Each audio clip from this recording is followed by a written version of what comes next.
Hello, ladies and gentlemen. Welcome back to the Wrestling for Life Network. Welcome to another live stream. Welcome to Monday Night Raw as we kick off another week in wrestling. It's going to be a fun one, folks. We're looking forward to it. Lots to talk about, lots to get into. Make sure you blow up that chat and pew pew. Let's go.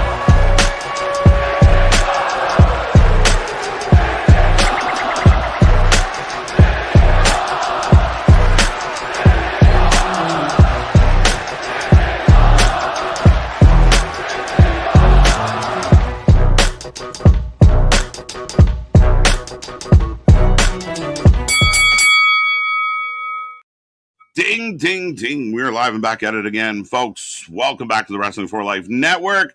As we bring you Raw tonight, we will be your reaction to all the action, your alternative commentary, if you will, as we break down all the things in the wrestling world. Lots of fun, lots of good stuff going on. So make sure you hit like, share, subscribe, be a part of the family, be a part of all the shows. Join us for all the fun here. If you're a wrestling fan, you're missing out. So join us. Be here all the time. We're back at it all week long. We got major shows coming up. But tonight, me and this pretty face got you for the next few hours. If you don't know who we are, well, I'm Mr. Every Night KJ White, the Iron Man of YouTube. That is Nick. Well, ladies and gentlemen, boys and girls, children of all ages, the Wrestling for Life Network proudly brings you its tag stream champions of the world, the Every Night Light KJ White. I am Big Nick, by the way, not just Nick, but yeah. I am Big Nick. Yeah, but you're out here shooting that warning shot out here, my guy. Of pew pew and all the way around. The kind of the story of tonight's Raw outside of it's got a little bit of lucha vibe to it. For sure. Here's the Solo Roman Jey Uso bloodline situation. Solo's kind of over as like almost the unsung babyface of Monday Night Raw out here. Listen, we watched Solo for quite a bit. We talked a lot where, he's kind of funny. He's kind of got an attitude. He kind of feels like a little brother in a lot of ways. Yes. The kid. So to see him kind of all of a sudden it felt like he just took a hard turn and everybody was with the turn. Like finally, it was like we were all waiting for him to kind of bust out and he's done it. And over the couple weeks working with LA Knight, it started growing. And then last week was kind of like that coming of age moment, I feel, where he nails it. Everyone's memeing the pew pew and is everyone okay back there? Like that's great shit. And they're eating it up. He loses though, and now he's going to be delivered. Amazon delivery, finally arriving today. Yes, is it FedEx? Is it UPS? Is it USPS? Is it Amazon out there? Samoa's on. Yeah, Samoa's on. There you go. But no, I think going back to even when he was supposed to be initially, he was anointed as the next in line to be the tribal chief. They kind of knew Solo was going to be the guy. Solo's got that Rikishi build, can be a solo guy, literally pun intended, but is also really good on the mic. Like we started to see that in the MFTs especially. He got over and being kind of really that funny little bit. He got really scary when he was leading the MFTs with Heyman. And then he got really funny and unserious towards the back end of the MFTs. And now he's taking the ball and ran with it. Yeah, I think at times, like we saw a lot of like stoic, angry, I'm going to thumb you in the neck, I'm the enforcer Solo. And through the MFTs, we saw a little bit of it, but I feel like it was held back because he was still supposed to. You don't want the bad guy to be so good, right? And so funny. So it was kind of like the MFTs fall apart. Finally, we're happy. We're moving on. Haku comes in, takes on the Tongas, new tag team champions. And in the same week, Solo kind of stepped out into his own spotlight. He wasn't a part of a group. He wasn't mixed in with a bunch of guys. And he just kind of let his personality that I feel like was like on his way out. They said, tonight's the night. Go. And he just cut loose. He didn't have to worry about being the bad guy, the mean guy. He just had to go get himself over. And I think he did that in spades. And I still think there's something there with him and Jacob, like a weird kind of unspoken hold on tight. We don't know how this bloodline thing's going to splinter. Well, that's going to be the interesting part, because does Solo actually kind of bend the knee and acknowledge Roman or anything? Does Jacob have to be the one that kind of gets him to go along to get along? Forces him. No, the interesting part of that is, remember we said, there's no way Jacob Fatu is going to bend the knee. Jacob's not going to do, and he did it. Like he lost, he kept his word. and he's been nothing but loyal since, which a makes him an awesome guy in the sense of loyalty, and he's doing mean shit, but deep down he's a good guy, and he's only doing it because of Roman, and da da da. So it works. So I still think there's an out for him as far as you know what, I did it. I took the knee, but I've been counting my minutes. I've been watching you. I've been waiting for my moment. So, and now Solo being over, and if he's forced into the group, is there something there? We know Zilla just showed up in NXT. How long is he there? Like, if you go from now till like November, is he ready to pop up? It's tight, but how close do they, or how much do they want to get him in? Well, we can talk about that briefly because we haven't even really talked too much about the whole Zilla thing, or maybe we did on Friday. But now, does he get that kind of Solo Sikoa run to where he's down in NXT for a brief minute and then hops up? I think you just kind of leave him there. I'm more worried about can Solo maintain as a babyface? Like, what does Solo in the bloodline look like? Mm-hmm. Is he the comic relief, rolling, making quips behind Roman? Yeah, I kind of feel like if he does get delivered to Roman, and all right, fine, you got me, I lost, deal's a deal, kind of like Jacob. I think he could be like the smart ass detractor from it all. Like, they all get together and we have a big plan, and he's the one cracking wise about, okay, Treef. Like, he's just an irritant to the point where almost Roman wants to kick him back out of the fucking bloodline. So might have been early for that one, but nonetheless, I think that could be the way. You just got to keep him going and give him opportunities to be held back, be pushed down. You want the fans to get behind him, kind of like they are behind LA Knight, which is rumored to potentially be happening at Sunday night's main event, Saturday main event coming up. Yeah, what does Jay just become a whipping boy again? And instead of Jacob with, I don't acknowledge you, a punk ass Jay. Now Solo's even going at Jay too, so Jay kind of slides down that totem pole a little bit more. Now, I don't even know, because you still have the dilemma of, like Jimmy still kind of feels to me the guy at the bottom rung, right? Like, Jimmy's the guy that never really got pushed up or did anything. At least Jay got his moment. So Jay's still going to be Jay. Jay's going to be the wiry, crazy guy that fans pretend to hate. But I'm just saying that you could make that work. With Solo being in the bloodline, if not exactly he's like talking back and barking back at Roman, but he kicks down at Jay and Jimmy of, I'm the younger brother, look at me, right. Well, not even that, and even the sense of like Jay's such a hothead. Jay trying to control his temper while Solo's being, like you said, na boo boo. And it really plays well of like Jimmy constantly holding Jay back, like, you boy, if you weren't my brother. And then maybe it leads to them, you know what, fuck it, go have a fight, kind of like Sammy and Jay did, or Jay didn't want to forgive Sammy. They're like, fight it out. That's what I kind of thought is, could Solo play that Sammy role? And everybody hates the bloodline now. You found your new Sammy. You found your new Sammy, the one and only. But yeah, ultimately, that's very interesting. I don't know how it's going to play out tonight. Like we said, we're looking forward to that. You mentioned the Lucha vibe as the Roman Reigns Invitational. The Lucha battle continues. We'll go there first, I guess. Phoenix. What is it? I gotta look this up. This is the only one that I don't. I know it. I say it all the time. It just El Fisco. He's fiscal, like your fiscal year. The tax guy gets the fiscal. I feel like I have to say it like this. He's El Fisco. That's what we're doing with the economy. El Fisco. Right. Dragon Lee taking on Dr. Wagner Jr. That again, Lucha vibe, high flying matches. Meltzer-holics, get out your fucking stars and be ready. Well, I feel like we know who. Well, besides this match with Chad Gable versus Ronald Mysterious, I think we know who's going to win that. With Rey Fenix versus Fiscal, I think we know who's going to win that. This Dragon Lee and Wagner Jr., I think, could honestly kind of go either way, because Wagner Jr., we've talked about, is the bigger lucha and everything, so he's got kind of that heavyweighty size to him a bit, so it might look better on par going at, to say, a Roman. Right. Who did it better, El Clone or El Fiscal? That's the question tonight. Yeah, I agree with you. I think if you look at the scoreboard kind of from branding, maybe Dr. Wagner Jr. is the W that AAA kind of scoops up. We figure this is going to be, we're still heading we're all heading towards Phoenix Penta and, the expected Penta Roman match, which Penta Roman in Arena Mexico is gonna have a vibe. It's gonna have a feeling. Everybody's going to be looking at Dave Meltzer in the corner right there. Right? Like you think about Roman as being as over as shit in the United States of America, and the buildings just quake when he walks out because of his aura and the attitude and the fans losing their mind. He is on that level. There's nobody like him right now. Even the other really over guys don't have, like, he's just a notch above, you know.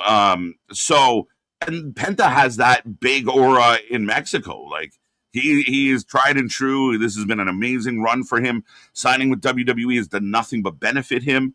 And I mean, if you go back to the years watching him in Mexico or watching him on Lucha Underground, the fact that, you know, whether it's him or Phoenix or whoever, but assuming it's him, you know, you're going to fight the WWE champion in Arena Mexico on a Monday Night Raw. Hoof. And that might be the biggest story. Roman's defending the belt on a Raw. 100% up there in Mexico, and Penta's going to get that huge reaction because he's a legend out there. Of Conrad Thompson be damned, Roman Reigns is the guy, and like you said, a notch or two, a step above even the top guy out there.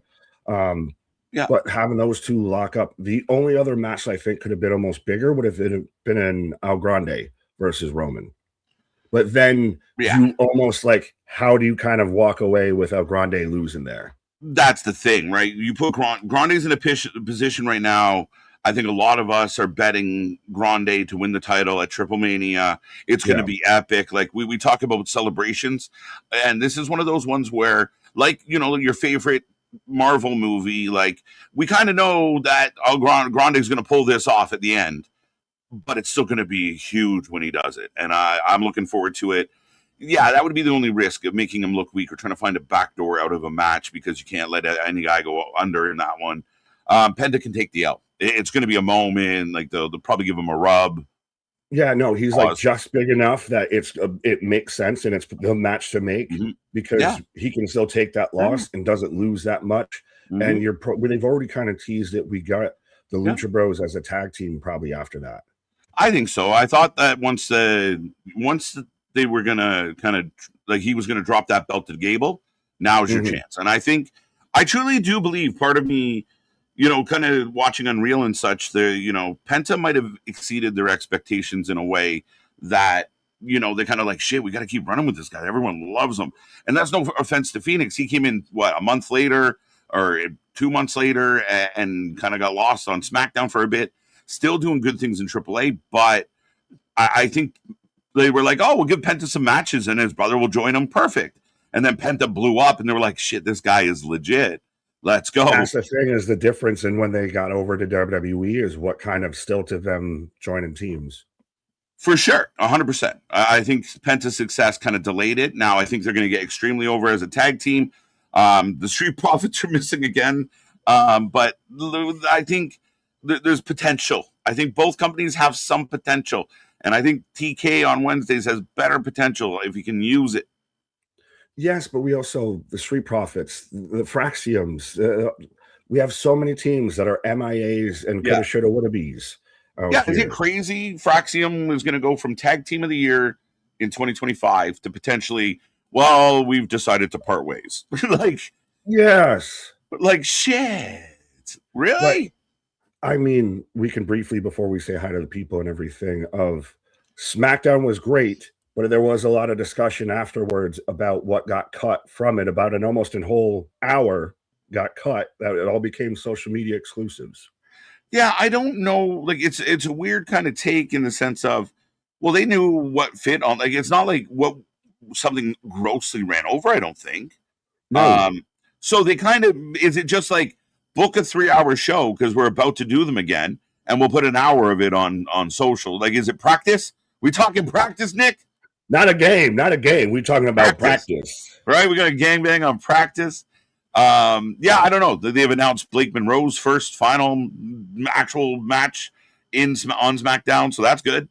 I mean, they know how long. Like, it's not like, I can't imagine. Some people were trying to pitch it like, they don't know what they're doing, but they do know what they're doing. We know they know what they're doing in that regard. I hadn't even thought about it, of it being practice, not a game. Not a game. We're talking about practice. Yeah.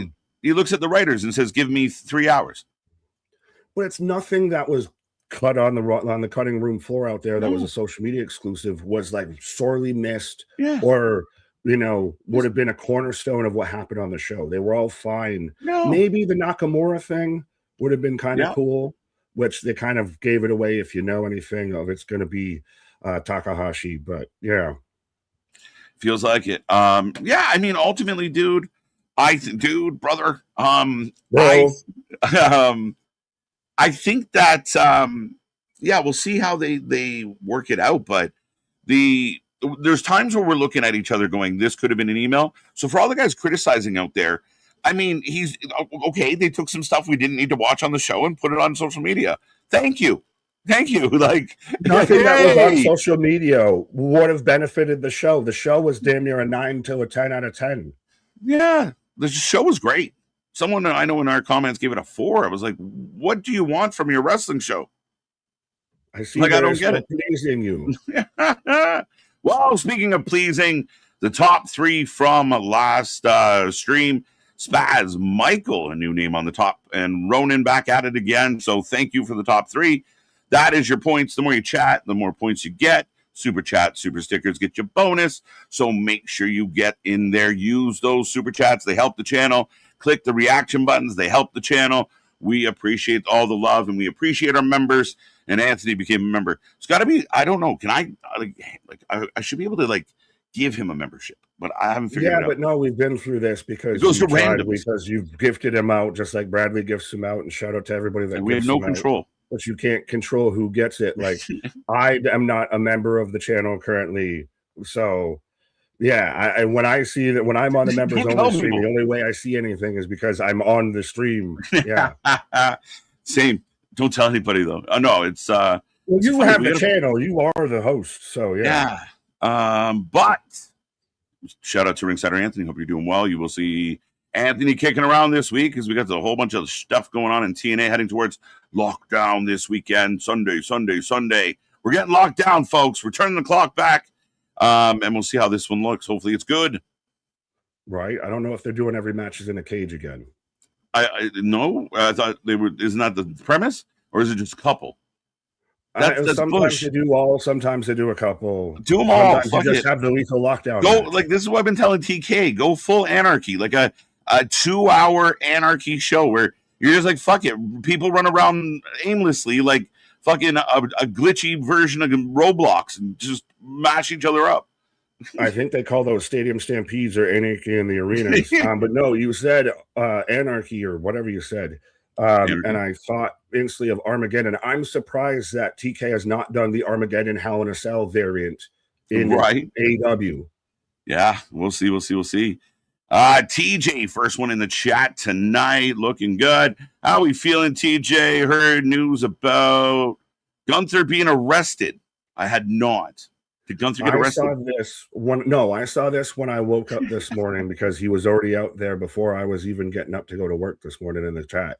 Of whatever source you read, TJ, inaccurate, false news, fake news. Right. No, there's nothing with that. Mm-hmm. The most that it even pulled up was Gunther bailing out Ludwig. Dude, it was like the one that went around about Jay Uso getting arrested in Buffalo. And some people took the time to comment of like, oh, go figure. They'll just turn a blind eye. Dude, read the article. Read. Like, this is why we have shirts dedicated to literacy. People need to read. Right? You can save yourself from looking like an ass if you just took a moment to read a couple words. They're not long. I think we get capped, at a pretty low number. Read a little. It makes me laugh. I died, but people commenting were just like, got him again.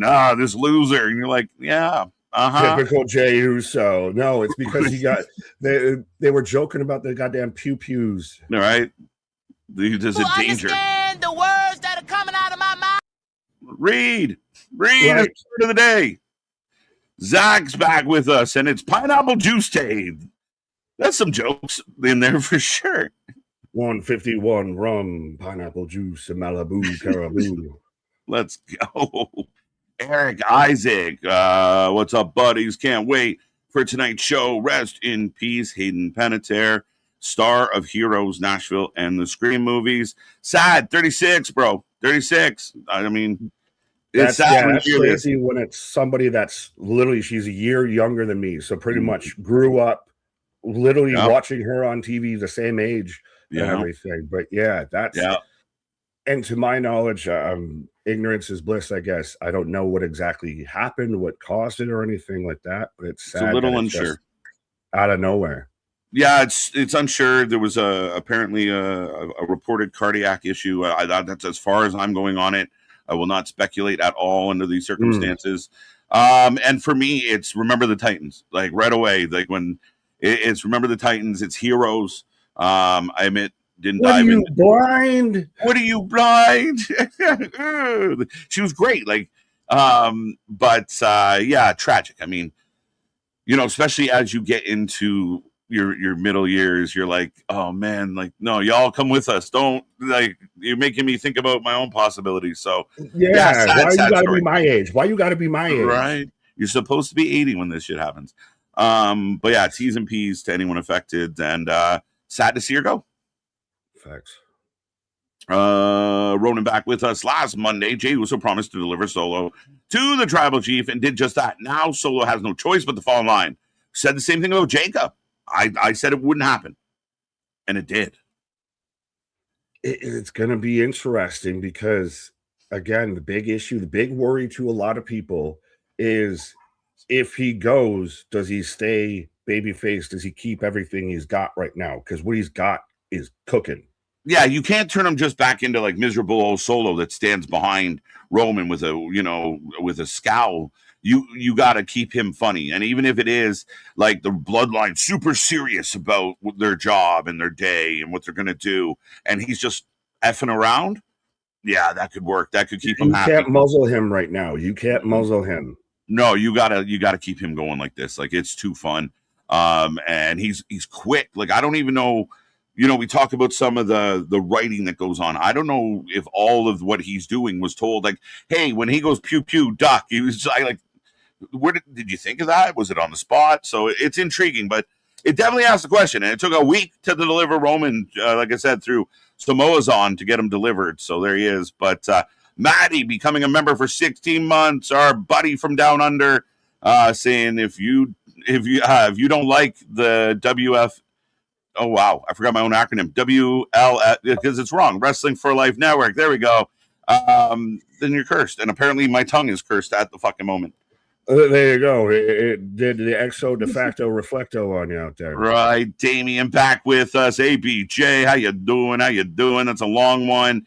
Ken, Damien, the leader of the Hopium Tribe, Almighty Pop, Dennis Hodge, Sean Reed. Go check out what Reader's doing on Facebook. The man's killing it. Love it, love it, love it. Roll Tide, Ken, got you. More Kevin, another Ken. Sapphic, good to see you. Christian Power, Nick's favorite messenger. Broadway Joe Namath, the legend of the 1960 Alabama Crimsons. What, no love for? What happened to him? No, Christian and Roll Tide were having their own conversation. Oh, okay, my bad. Football. I'll see myself out. They were in their own little world. Hey, MJ Wrestling Shoots, how you doing? How you doing?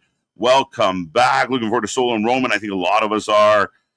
Dull Boys back with us. Paul Carpenter is always a treat.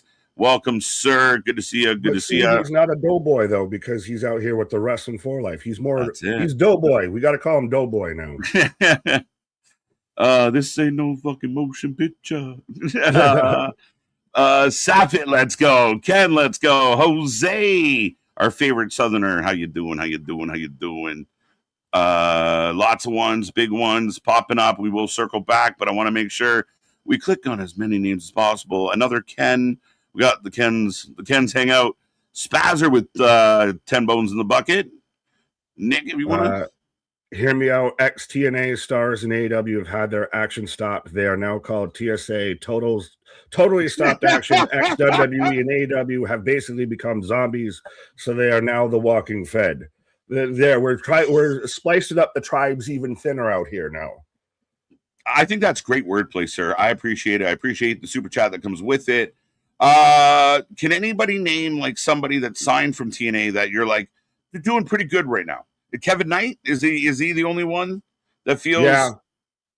Is he Well, the and then outlier? he just came out of the Jericho situation. So, Oh my god, my god, my god! I told you, I proved it. 4.25 stars. 4.25 stars. That match got 4.25 stars. I told you this on stream, and I didn't shared believe it. I shared it in the Discord and even tagged you in it. 4.25. I don't believe you. Yeah, that's crazy. What are we doing? Like, honestly, what are we doing? Instantly, that spot knocks that match completely into the dirt. What do you mean 4.25 stars? Did Jericho automatically get 4 stars just because you're too chicken shit to hurt his feelings? What are we doing? What are we doing? 4.25 stars. The Tozawa Austin Theory 2 weeks ago was 7. 7 stars. Not even in Tokyo Dome. Hey, Meltzer, your bias is showing. No shit. Like goalposts moving or what? What? Titan, what up? Rest in peace to my nerves after getting stuck for 5 hours on the 101 West. I was excited to get out of work early today. Well, there you go. 5 There's hours. Your traffic update. Damn. That's me at my absolute human worst. Like, I am not a nice person in traffic. It is so irritating. I can't figure it out. If we're all going to the same place in the same direction, why do we stop? Who's causing the stop? If there's no accident or no construction, which summertime, can we allot like 3 weeks every summer to not fucking destroy the roads? But I mean, if we're all going in the same place, why can't we just get there? I won't fully, back you on the traffic thing. I can't feel as strongly as you do, but the road construction thing, I very much second that. Of pretty much my entire commute to work, all summer has been at some point or another large sections of it road construction. Yeah, and I'm pretty sure. I'll verify quick. I know we got to get to the chat. We got 45 seconds, so it doesn't really matter. But I know Toronto has like the worst traffic system in the fucking world, or one of the worst. Like, it's insane. You're worse than New York. Might have you beat, but yeah. I don't know anymore. But we'll check on that as the show gets started. We're about 26 minutes away. Bradley Jose Spazzer, we got you, Mr. Roos. Or Mr. Oh, actually, it's Mr. Oos. Kevin, Ronan, Mike, what Zach. up, Guardian? I'm trying to, Bradley, I see you. Zero Empire, how would y'all feel about a Tiffany Stratton joining Fatal Influence? I honestly wouldn't mind it. Nah. No. No. Nah. She got to go heel, though. Should she be with Kiana James? She'd work with Kiana James, I think so. She offered it before when she was champ. That's true.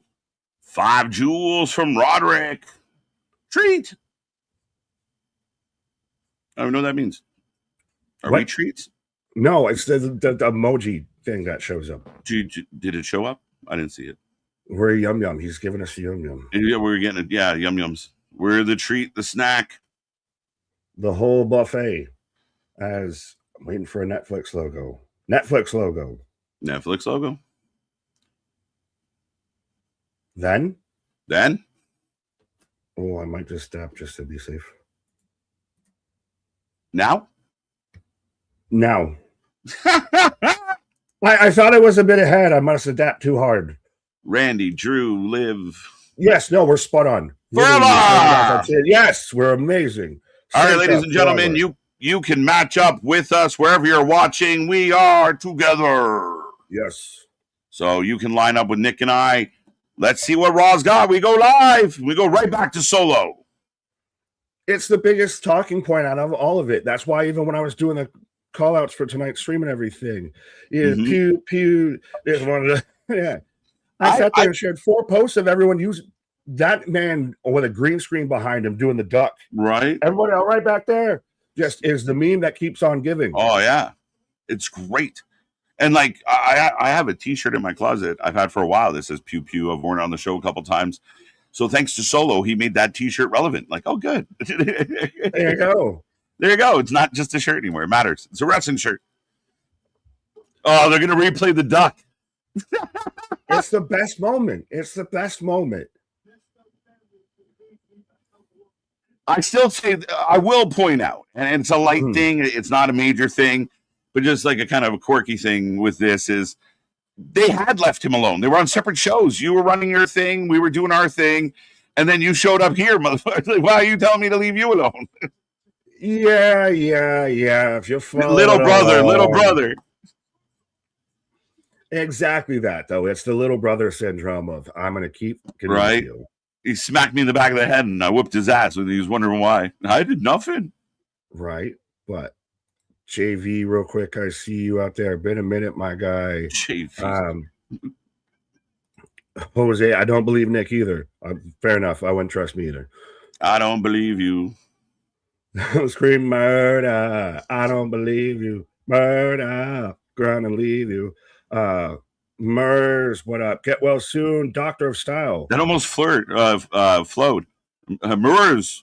I don't believe you. I don't believe you. Murs. Gonna leave you. Miami has horrible traffic. Where's traffic? I don't know.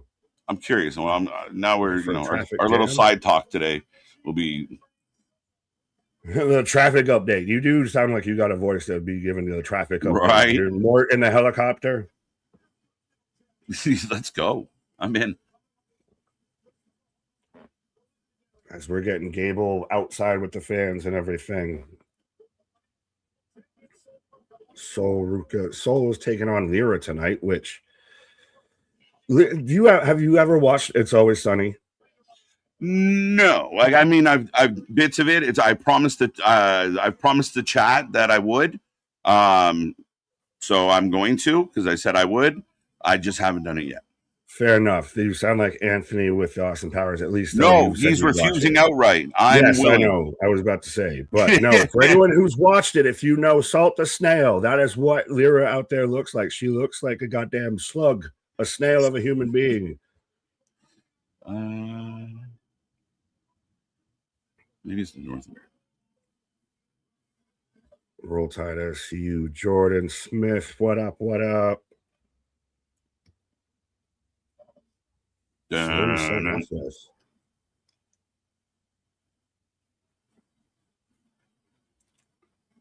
we starting off with Phoenix? Yeah, New York City, Toronto, Mexico City, and we are starting with Stephanie Vacour. Hey, I was at least right. It's Latina. Red, fiery, smoky entrance. It's one of three metally kind of sounding. They didn't do the giant cane pyro like they normally do when she first shows up. So Steph just coming out to talk. I don't have anything announced for Miss Vacour tonight. I mean, I'm not going to complain that she's here. Miles Bourne, not at all. Deaf bastard. Our wrestling week starting off. Yum out of the gate. But it's crazy how she's probably going to be, well, she's clearly in a feud with Becky, but she's probably going to go over Becky, and she feels like she fits in perfectly with all of that. Meanwhile, respectfully, Julia still feels like she's kind of doggy paddling. Yeah, well, I mean, Julia is in a quiet spot. Like, I do imagine they have eventually something they can do with Julia, but Julia right now is fish out of water. And again, Steph working with Becky, just like Lyra worked with Becky. Liv worked with Becky. You know, Becky's becoming that Razor Ramon top middle card guy that was like your rite of passage. You got to go through Becky to get to the world title, folks. Whether you like it or not. Well, it's not, and it's not, I'm glad that you said Razor because it's not like a Miz or a Zigglypuff or anything. No, that's out there enhancing. And a Sheamus, even I wouldn't say, but like a Razor's a perfect of like still could jump to a world title feud at any moment. That's it, like legitimately in the mix, but getting really good matches and really good angles out of your baby faces that lead them to future titles and such. Right. Get out here with my title. Liv Morgan, get out here with my title. My freaking ears. Well, and hey, I stay winning. We're out here in Buffalo. Shut up. We are in Buff. We're in the Buffalo. Welcome to the show. Say Liv Morgan something else that ends in O, but yeah, that's for Netflix to censor out. Absolutely. Let's go. The champ is here. Lots of booze, lots of heat. 3-on-1 though, so you've got Raquel with the IC belt, you've got Liv with the world belt, and you've got Roxanne who's just cute. Pop Rock's waiting to go off, bro. She will. And She's Blue gonna get her goes to moment, Dynamite. right? She'll have her time. The Prodigy is still here and strong.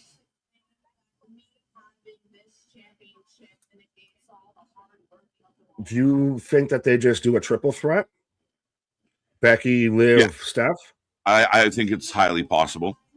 Well, that goes into like what the Razor talk that we were talking about of that Becky's somebody that could jump still into a world title feud, and Steph didn't really. Well, she did lose it, but she was been away too. Yeah, I believe she was injured, right? And then she was off for a bit. So, and again, this is the perfect matchup in the sense of, you're blonde, typical kind of pain in the ass that has the belt that, people don't take me serious because, I'm not a real wrestler. And Raku is someone they look at like, no, you're a legit wrestler. So it plays well. It plays well. And people are booing the shit out of Liv. Well, she gets that annoying ass Jersey girl. I can say that because my wife's from New Jersey.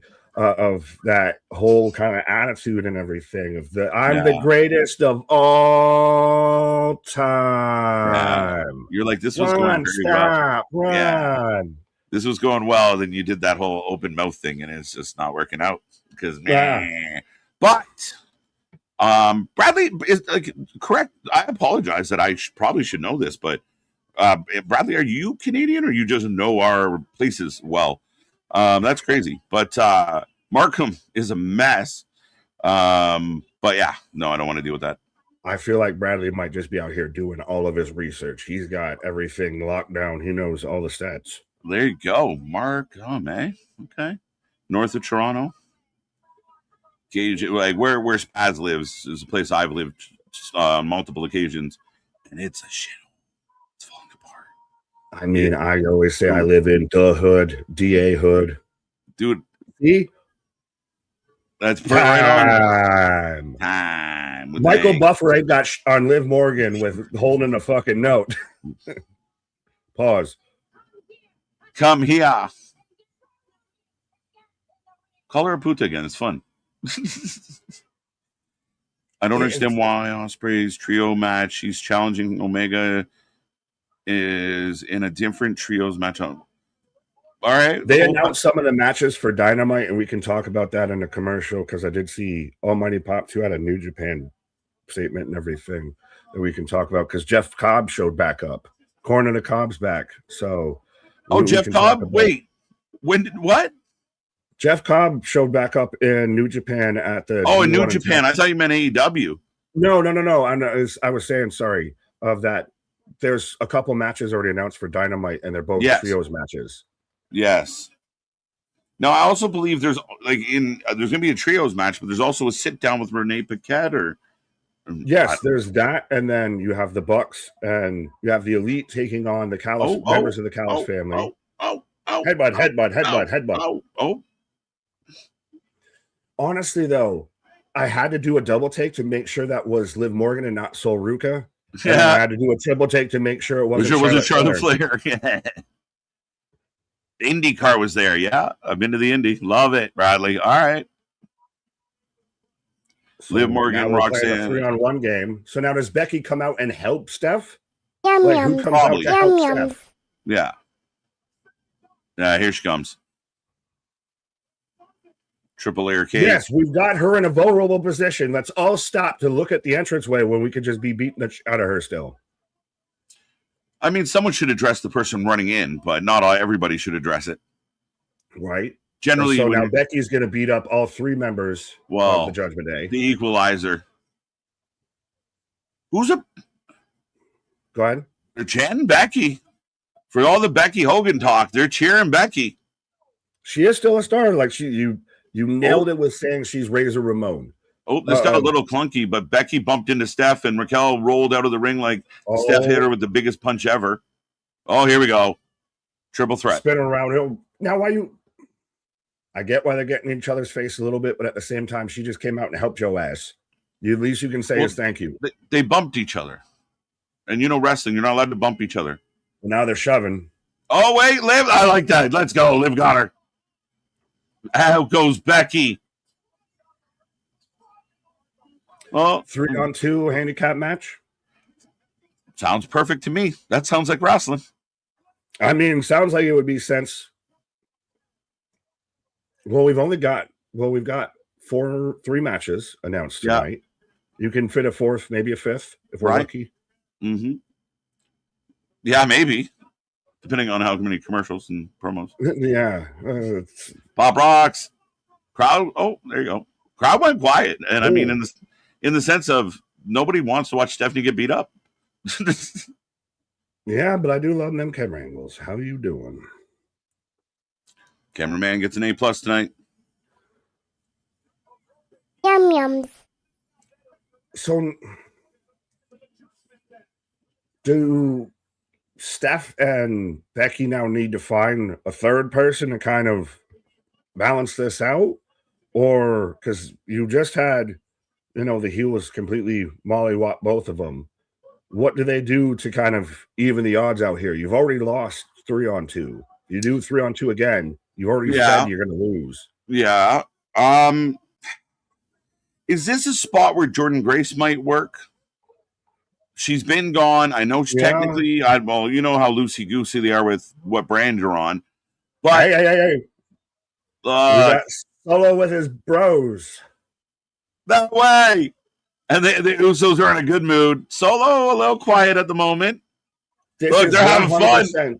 As anybody who has a sibling out there, this is exactly how you act when you're about to deliver, like when you're going to get your brother, your brother because they messed up and you're bringing them to mom or dad. This is what it looks like after a game of Chell at my house. Like, it's ridiculous. Like, let's go. You can't lose. You can't lose at anything. Cards, nothing. You start getting danced on. You feel like a complete fucking moron. Doesn't even matter how old you are. Even when you're a grown-ass adult, you start chirping each other. You feel like a kid again. But LA giving him the eye. Are you going to do it or are you going to not do it? Yeah, look. The choice is yours. All night we're going to build to this. All night, is he going to do it? Is he going to do it? So they go into the buff room. Yeah, tonight. But because we're still building up of LA Knight versus Roman Reigns that allegedly, potentially might pay off at Money in the Bank. Yeah, for sure. I mean, especially now, like, we got a lot of questions to answer with what's going on as I got lights. I'm in commercial. Really? Keep us updated. Yes, I got remember, Dom. Netflix. I have Dom in a commercial. It's been an all Judgment Day start to the show as Dom and JD are here with a microphone. Now, how do you feel after 0-12? What? 0-12 is what Dom is. That's what I was about to get into. How do you feel? We argued about this. I feel vindicated. Why do you feel vindicated? Because I was out here saying that this man's been abused and mused and mistreated out here. I think that's a take that lacks understanding of what he does. You just said 0-12. That's all I said. But he can go 0-30. He's still not going to change. And again, it's certain guy, like, he is impervious. Javon cuts by. Javon's pissed off. Javon cuts them off and just walks out and grabs a mic of his own. I got no problem with him losing. There was a lot of wrestlers in history. We just talked about Razor Ramon, who took a lot of L's, and nobody was counting. His job was to make the heroes look good. Almost nobody's better at it than Dom.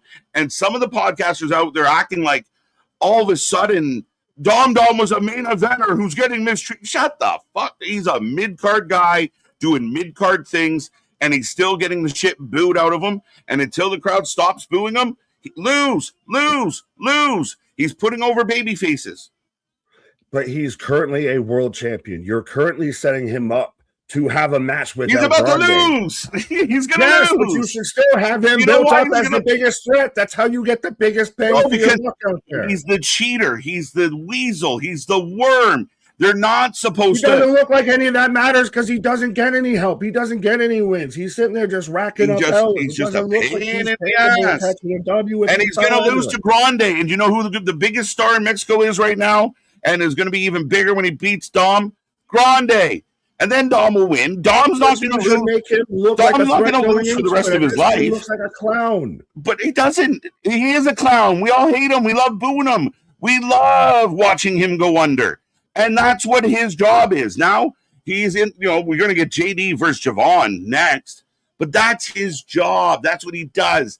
The only caveat is, he was losing before he got the AAA belt, and he does better on AAA than he does in here. But he's going to put over Grande in a huge way. And again, I can give you several examples of wrestlers that was their thing. And I gave you one earlier when we were talking about nothing else. But Razor Ramon, his job was to make Shawn Michaels look good, make Diesel look good, make Brett look good. And that's what he did. That's what Dom does. And Dom will go on a win streak.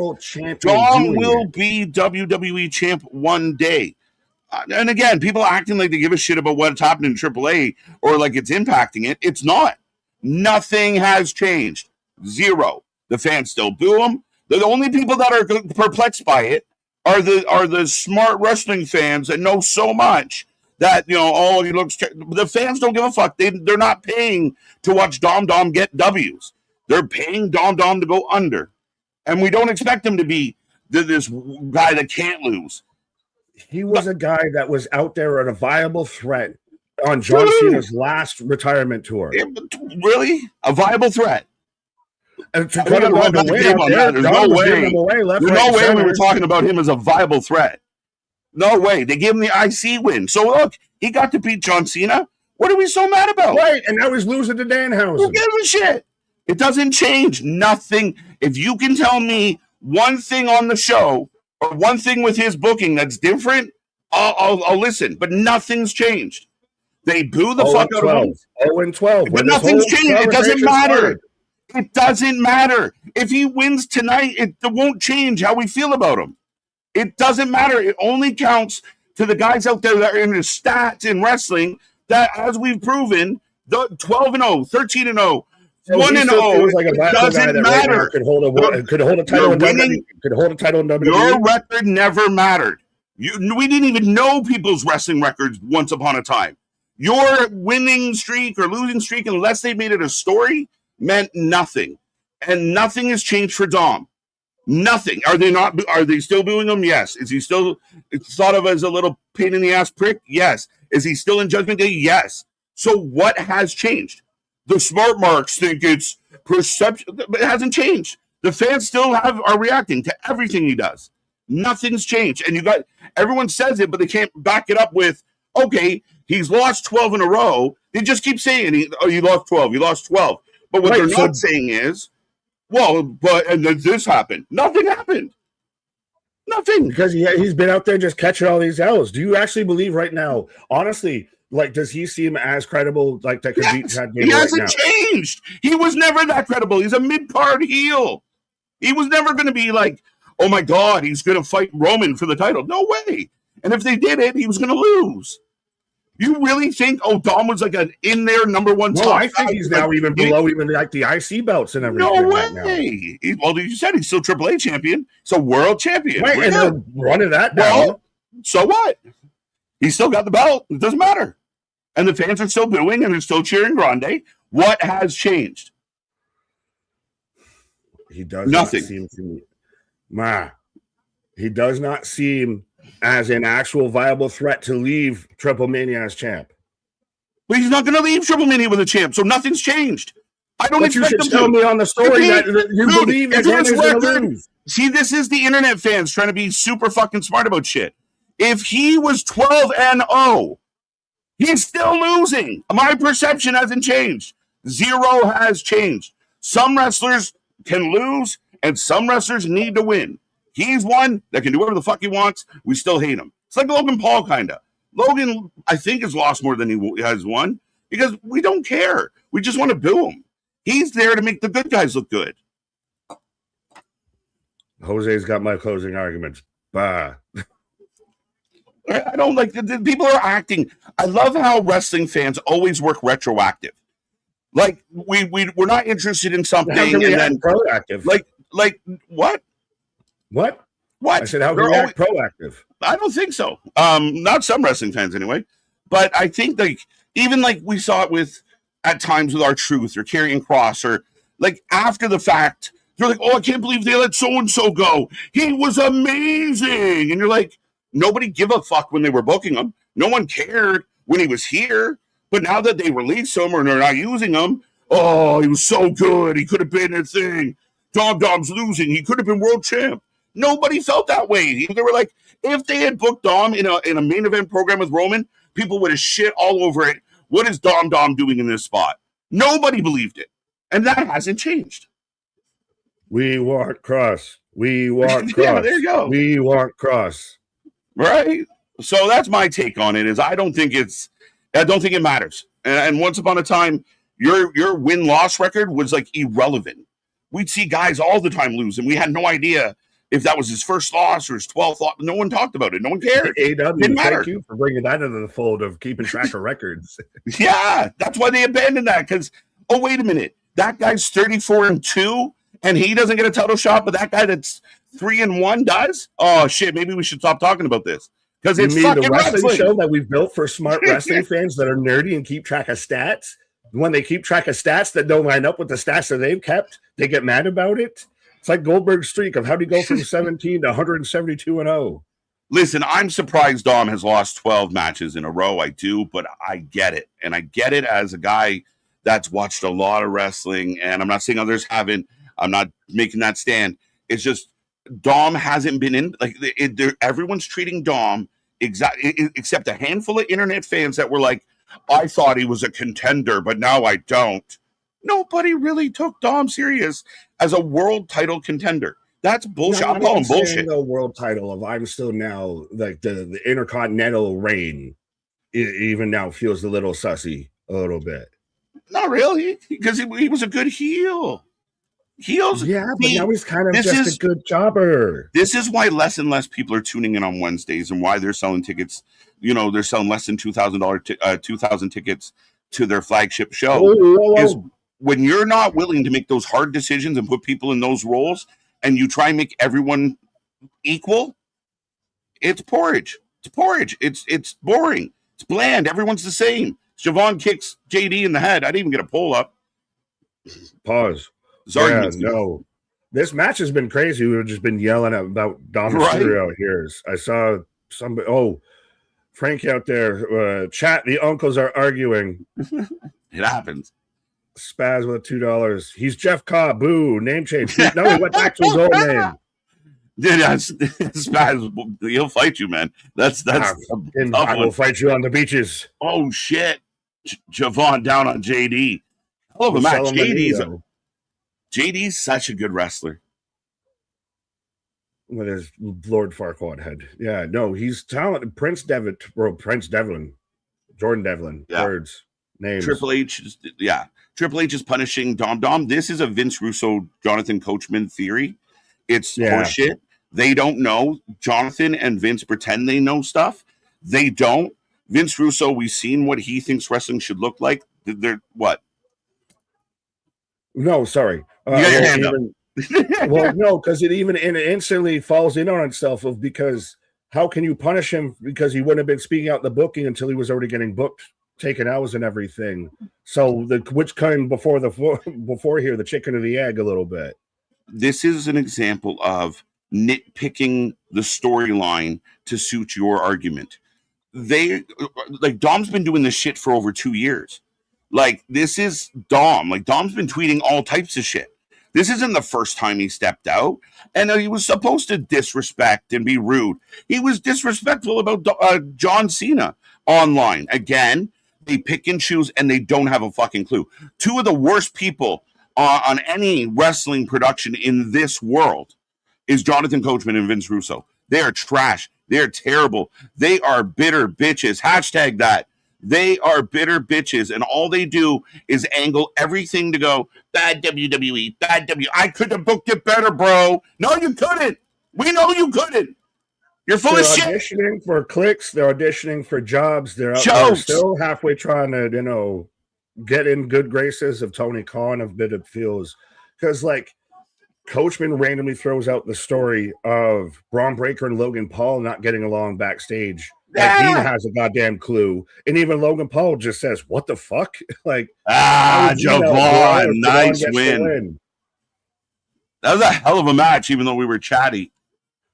Oh, sorry, I didn't mean to interrupt, but we got the pin. No. That's fully. Trust me, if I think that the pin did it, but no, if where even Logan's, what the bro? If they're just make shit they're up. Associated, and I'm not going to take shot, but I'm going to take a shot with like Sportskeeda and everything like that. That respectfully is the website version of goddamn Wrestling Observer and everything that just is even beyond the most clickbaity stuff. They'll report stuff that's 4 months old and act like it's brand new.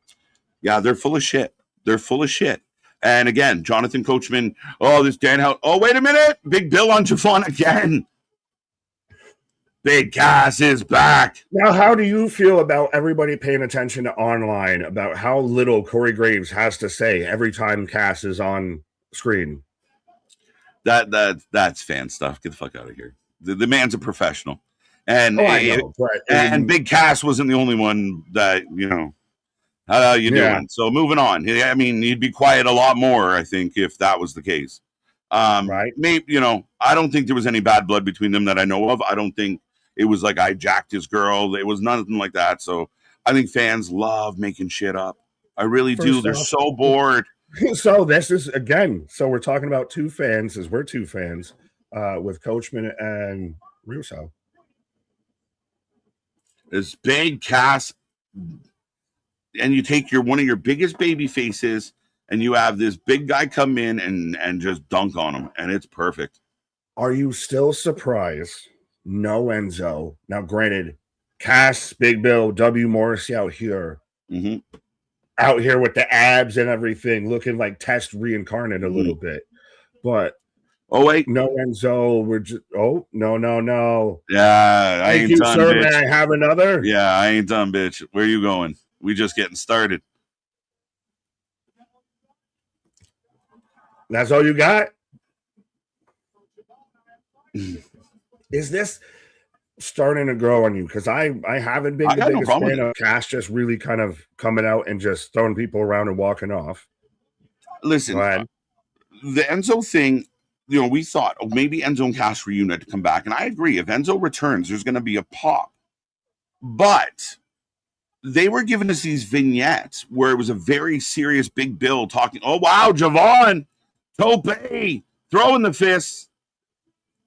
I get the vignettes that pretty much ran off the idea of Enzo being there, even though the rumors have been around. Maybe Enzo's gonna they're surprising us, and then they were legitimately disappointed that Enzo was there. So this is a thing, a construct you made up in your fucking head, and now you're mad at somebody for not delivering it. What Hashtag pre-med. Hashtag pre-med. Well, Bill is annihilating. That's what I was saying. This is starting to work for me and starting to grow on me now because Javon's out here finally. Thank you, sir. May I have another kind of vibe? But before with this, if Cass just shows up, Marley wants somebody and leaves, as much as I wanted him to show up, I don't know if I liked it. And now it's maybe starting to get some legs beneath it.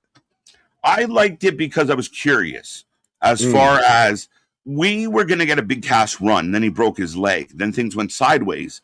And we never got a Big Cass push. Remember when Enzo went down to 205 and now we were going to get the solo. Yeah, but we never got it. So we got this 7-foot guy who's ripped, who, clearly has a chip on his shoulder. He looks like stretched out Triple H. He looks like tall Test. He looks like Test.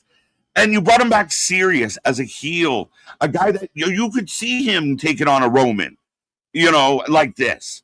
And again, could you see him being like a heavy for somebody, for being a heavy for like a Roman or something right now? Maybe, but at 7'1", and you can't teach that. I mean, he could be that guy. Why couldn't he walk they build him up? Promo, size, I'll give you. Every other thing on the package, everything that you would need to check off is a guy that I'd put as a world champ right now. I don't know if Cass. I'm not talking about right now. He just got here. But he's definitely at his size, his look. I think he can wrestle. I don't know that his promos are bad or good. I'm not sure yet, but maybe give him a mouthpiece. Like maybe he's a Paul Heyman guy if Paul's lonely. But he is a guy that, you know, if he walked in the ring and kicked a Cody Rhodes or a Punk in the head, you're like, oh shit. Like, I could see that definitely being a thing. Next Monday, special start time at 6 o'clock. Because of Ottawa. Yay. It's the same time zone. I don't know, so it's going to be respectfully. It might be a little bit of a tight one here for me. Yeah. I'll see you when you get there. If you ever get here. Well, I'm going to get there, but it's just one of those. Why you do that? Why you do that? I'm not sure what the reasoning on this one is. As now we're getting a. So yeah, Roxanne Perez is her her boy toy is giving Psycho Clown all types of trouble. So we debated this a little, but La Parka gets to move on. La Parka Penta. There you go. Well, then you're next week. You're gonna do Dragon Lee Ray Phoenix. You're gonna do Dragon Lee Ray Phoenix for sure because that's gonna be But I thought Wagner might win it. I picked Wagner. Wagner's. You could do Wagner Ray Phoenix. There's nothing wrong with that. Wagner but La Parka, got through. So who knows? Right, as we're getting the fiscal match. We're being fiscally responsible out here. We try. John C. Why is Cass picking on Javon? Cass move on to the next. That's a little part of why I need to know. Yeah, no. You can't do that. This is called building an angle, guys. This is pro wrestling. Why are you mad at him? Why are you with him? Right. So he shows up. He's got an axe to pick, and maybe it is a case of, wait, you this bouncy guy that comes on, you think you're better than me? I should have your spot. I go back to like the old school wrestling should be around guys like me. Being 7 foot used to be the top of the guys. We don't need all of this springboard bullshit. I came from the company that was all springboard bouncy castle bullshit. Yeah, very often in pro wrestling, jealousy, envy is one of the better seven sins to lean on when you're trying to create an angle or an issue. Hey, and that's poetic as right, but it's true. Like it's right there for you. No one's taught that. No one's explained it or put it in that way. And it's actually really prophetic out there. It's what's in the box? Little nugget that like makes sense though with pro wrestling because it's really kind of basic storytelling. It's down to that bare bones concept, like Cornette talking about the little guy fighting the big guy on the side of the road and everything. Of 7 deadly sins. Greed, gluttony, all of that. Yeah. Pick a story. Gluttony. We've had storylines that go around gluttony. We've had some lust, but the big ones are, envy, for sure, in the sense of like, I'm jealous of your spot. I'm jealous how the fans feel about you. I'm jealous how you're getting booked. I'm just jealous and I don't like you. And that's enough for me to beat you up. Like you said about the whole car on the side of the road analogy. You wonder yourself, I wonder why that big guy's beating the shit out of the little guy. And it could have just been something as simple as I don't like his car. And he's got a better car than me. Fuck that guy. It could be cut him off and now I'm pissed off and I got rage. I got that vengeance in my soul, that wrath, right? What's in the box? What's in the box? What's in the box? So, ultimately, people getting a little nitpicky on like, why is he beating up Javon? That's I'm okay with that because you need him to beat up somebody and you want him to start kind of in the middle. And if they feel like he's doing good, you work his way up. I'll give you the credit. If there is a middle guy on the Monday Night Raw roster, it's Javon Evans. But and people love him. Like you got to find someone. If you really want Cass to get booed as this enforcer, big ass, bad guy, then you need him to beat up someone everyone really likes to cheer. And when the crowd when people go on the internet, oh, they're not cheering Cass at all. Pardon? Like, what do you mean? Are they supposed to yay? It's because I yay for Kevin Owens. I yay for Randy Orton. Why don't I yay for Big Cass too? Like, do you go to a home game and wonder right after the other team gets a touchdown, why is everyone so quiet around here? Like, what do you mean? Like, yeah, you just gave up a run, bro. Like, no, you're the one that's out there. Smell like bitch up in here. Which, by the way, people say I go to the Biblix. You definitely went to the Biblix with all of that stuff. Shemanahaya. Yeah, MDB. I like this. Quadruple H. Quadruple H. Mega, what up? Roll Right. Tide, I see you. Saw anything out there saying mom and dad are fighting. Stop it. Yeah, we kind of missed some of it. I just noticed Stephen A. Smith was on my TV, but I'm talking to Stephanie. Fair enough. I'm in commercials, but Frankie, I absolutely love HPW. They build in big, or how they're building big casts. Yeah, I like it, and I feel like the modern wrestling fan wants it to be really amazing right now. We're bored of it in 2 weeks, and we don't want him to we don't want anyone else to lose in the process of making someone else win.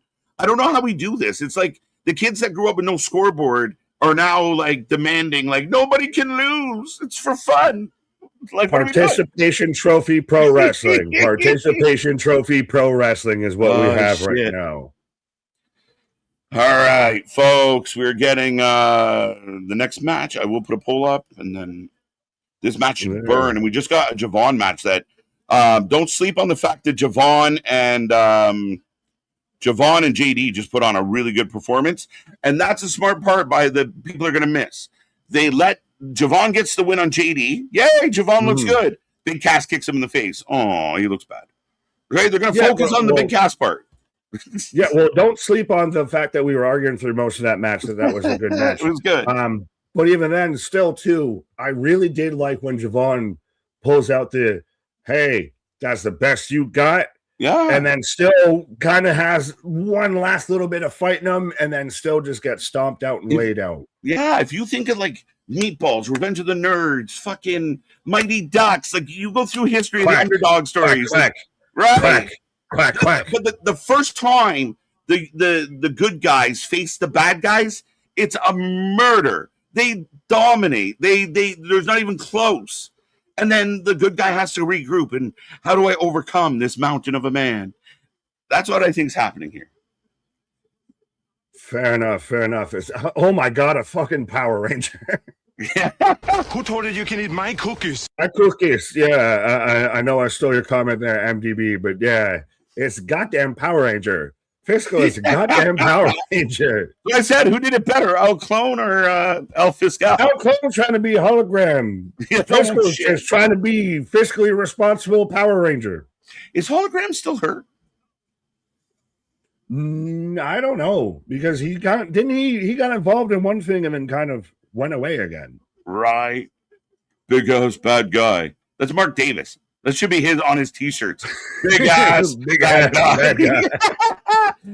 Dear Mark Davis, that is your new marketing, bro. You can have that. That's the tag team name for him and Jake something. Right? Big ass bad guy. I like it. I feel jealousy and envy coming from my enemies. There you go, Machiavellian. Let's go. Come with me, Hail Mary. I did the same thing. Run quick, see, Hail Mary. Fiscal is a crazy name. I'm sure it means something. Phoenix. I know, as a terrible, ignorant American and everything. Mea culpa to any Spanish-speaking person out there. But yeah, to me, he's a hechicero. He's Dratlistico. Yeah, he's nondescript luchador number 5. Wait, no, this can't be right. Be careful what you Google, folks. El Fiscal translates to public prosecutor or district attorney. He's a snitch. Get him. That can't be right. There's got to be something else. I'm missing it.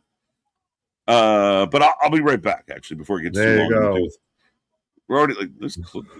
Hour is that 10. Hologram? Oh, as I got a 2 count from Dragon Lee. Let's go. Christ, Phoenix. Words, luchas. As KJ takes a pause for the cause, but yes, this is first round match. So the winner of this takes on the winner of the other match tonight.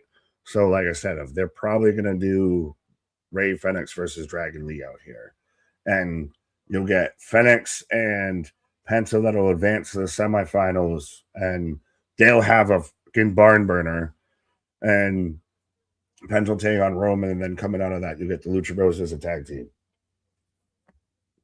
Which almost, I will say, as much as it might be predictable booking to an extent, and again, they can always throw a fucking swerve, but you still know, like, I know, like KJ said earlier, like, I know with an Avengers movie, eventually the heroes are going to fucking team up and everything. But I still want to see how we get there, and I still want to see how that pays out and pays off. Yeah. As Fenix off the top rope on the outside. Fenix for the win. Eric, what up? I see you. Mega, I'm only here, so I won't get fined. That's Marshawn's line. That's my line. But no, appreciate you, my guy. As I'm in commercial break right now for DiGiorno. DiGiorno. That's the knockoff Power Ranger from the corner store. That's when you get your costume not from, Spirit Halloween or something out there. Lady B, who's causing the Lightyear? Who in the cuz Lightyear is this man? No, that's Gravity. Remember Gravity out there? Used to wrestle a lot on Collision and everything like that. I believe is Bandito's brother. What happened to Gravity? Science. But he always had the Lightyear gear. No, you've got El Fisco out here, like he's the Black Power Ranger. He's got the Mastodon Megazord. Mark, I'll take 2% of the shirt. Thanks, Peaches. Huh? MDB, you might have missed me with that one. Al Fiscal is a second-generation wrestler. For anyone that's not familiar, fair enough. Thank you, Almighty Pop. I actually do appreciate learning something. Although I think this could have been Jack Cartwheel or Galeno instead, though. Is it at least interesting? And I know we kind of like to poke at the luchas at times and everything like that. I mean, could it even been an Octagon Junior or anything? But is it at least cool that, hey, they're incorporating AAA into this, and they're doing as much as they are doing a crossover for a different promotion that they own, and AEW kind of does it with Ring of Honor, clearly. But is it a better way that WWE's done it with integrating AAA into WWE programming versus AEW's Ring of Honor programming? Like, they've made AAA really matter and really put a spotlight on them, and they're really emphasizing them with this whole kind of tournament. And now you're going to get Roman involved and all of this. Like, you're really finding a good way to put your best foot forward with AAA. I believe Ray going to get hurt tonight. Injuries after injuries getting old. Anthony, respectfully, why are you out there praying on a man to get injured? I mean, I get that the man's old. I get that the man's, I would say very much probably past his prime. He's not exactly a Chris Jericho or anything out there. But I get that this might be his 1-2 match of the year kind of thing. But why are you out there like predicting the man's going to get hurt? That seems aggressive. Boston, sponsored by 25 different things. Who, what now? He's definitely a Power Ranger then. A little bit. Yeah, no, hashtag not sponsored. Nick, save my time. Fine. As we're coming back from commercial break right now, as Spaz with a $5 super chat. Russo said no one ever liked the Bloodline. All right, we can stop there because that's even a worse take than goddamn Conrad Confederate Thompson's take. Have you bought your home insurance from a wrestling podcaster? Nope, neither have I. Want to talk about Nepo babies, but WWE made fabricated mob mentality so fans would be nervous to say how bad it was. What? Yeah, because the Bloodline story, Roman Reigns wasn't single-handedly responsible for pretty much pulling WWE out of the Thunderdome era, out of the pandemic era. 100% out of the 2020s. The entire fucking company, I think, owes a thank you to Roman Reigns and what they did with the Bloodline storyline, because that is what everybody tuned into. You can't tell me that wasn't. No one gave a about how poetic and how much in-ring talking and everything. That was revolutionary. That was some of the best they've ever done. Everybody loved it then. But now, because it's the fucking trendy thing to bullshit and can say, things that are intrinsically wrong just because it'll get clicks and it'll get engagement, is the goddamn trend out here. We've reverted back to all our bullshit. But yeah, no. Just sit there and say that the Bloodline was never over is laughable when it's arguably one of the biggest storylines, one of the biggest factions of the past decade, the past 20 years, at least, as twisting tombstone rolls through. FedEx two count. Yeah, no, that is laughable, and this is why we do not take these people seriously, because they don't say serious things. I know we say some serious things and some unserious things, but they don't say any serious things. If we're going to like a Triple H, if we're going to like Triple A being incorporated in WWE programming, no more thing on Ring of Honor being incorporated, no. Now the booking of it, cool, fair game. No, because they are not at all presented anywhere near the same as FedEx gets the 1, 2, 3. That is a blanket ass statement that is just completely unfounded. You can't just say, well, if this person teams with this thing, then this is fine too. No, because they are presented entirely different. They are incorporated in the show entirely different. And one's actually, Ring of Honor has been doing it with AEW far longer. But so FedEx moves on, like I said, to take on the winner of Dragon Lee versus Dragon Lee versus Wagner Jr. I could say words. Yes. AD and AZ, I see you. Go, El Pollo Ranger. El Pollo Loco. As Stephanie and Kathy Kelly backstage.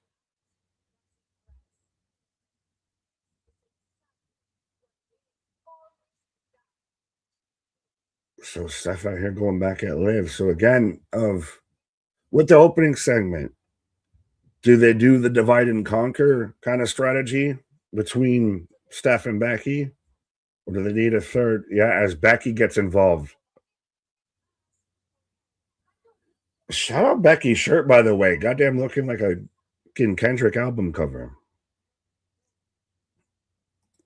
Has there been 2 good matches so far on Raw? I don't think there's been. No, there has been 2 matches. Yes, 2 matches so far. Good. 2 good. I was trying to remember, has there even. Yeah, because we started off with the Steph, Becky, Liv segment. Then we went into Javon Cass. Or no, JD Javon, which became Javon Cass. As we've got Helena Bonham Carter out here.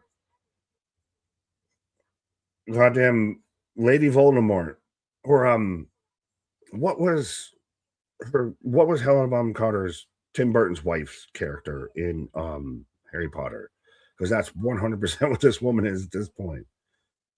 But she's about to take on Soruka, Lyra taking on Soul. Yeah, live, laugh, love, and survive. Hot dog water Lyra. Nah, yeah, that's, again, like I said, if you've watched Always Sunny, salt the snail. She looks greasy. She looks oily. He who shall not be named. Yeah. Bellatrix Lestrange. That's her character from Harry Potter. I'm a nerd. Thank you for noticing. Yeah. Parent thesis. Fair. That all got awkward. She was looking at me. I was looked at you. I looked at him. And he looked at me.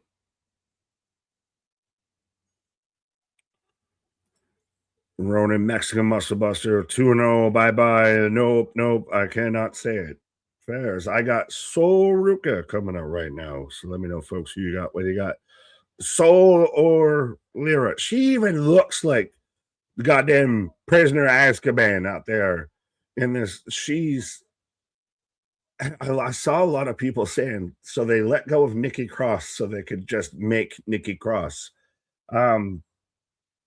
But how do we feel about Lyra's dark side? Her, you never done drugs, not one time.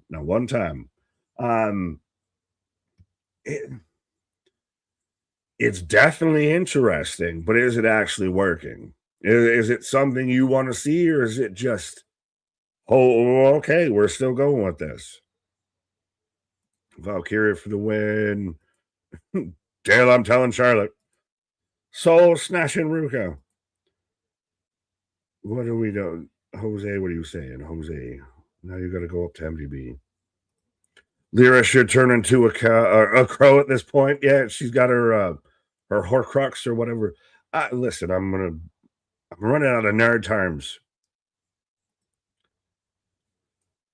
Lyra giving Bellatrix, like I said, Bellatrix Lestrange out there. She's very much like a Tim Burton character. So that's why I don't know if I exactly how I feel about her as a wrestling character. I get that she is this all still setting up for Bayley to come back at some point, or is Bayley all but done and dusted out here? Is Bayley gonna go to AEW? Is this just playing the long game to a Bayley run taking out Lyra? We'll see. Hashtag cacao. So with the buns out, oh yeah, cake's out. Oh, hold on, we get it. We gotta get a yum yums. Yum yums. One even. Is there Yum yums. You get a yum. There you go. I'll give it to you even. But yeah, she was getting over, and she's a former, Intercontinental Women's Champion and everything. But now with this kind of greasy, like, she looks homeless. She looks like she needs some care and everything. Is this getting over? Is this just going to lead to a Bayley feud? Nick doesn't know what we're talking about, MDB. You're right. You're welcome. She's giving Sweeney Todd vibe. Yeah, Jose. She's very Tim Burton-esque. Nick, again, you should wear a Jim Kelly jersey when you go to the New Bill Stadium. I would love to go to the New Bill Stadium, even though everybody likes to complain about obstructed views and all of that. But no, I haven't. I've been to the old Hallmark. They're filming a Hallmark Buffalo Bills movie, or they did. But I've been to the old Highmark Stadium. I haven't been to this one. I've been to the old Yankee Stadium. I haven't been to the new one. So, yeah. Ticket prices be out there damn high. And I don't know, Eric. Okay, do I need to get a second job, a third job? Bischoff out there. Well, if you just can't afford a ticket, then just work more. Poor. Yeah, poor takes. Bird Lady for the win. Boston, no, it isn't, Nick. I said if you want to judge the booking of it, fair game. Read complete comments before flipping out. Well, word comments better. How about that, Boston?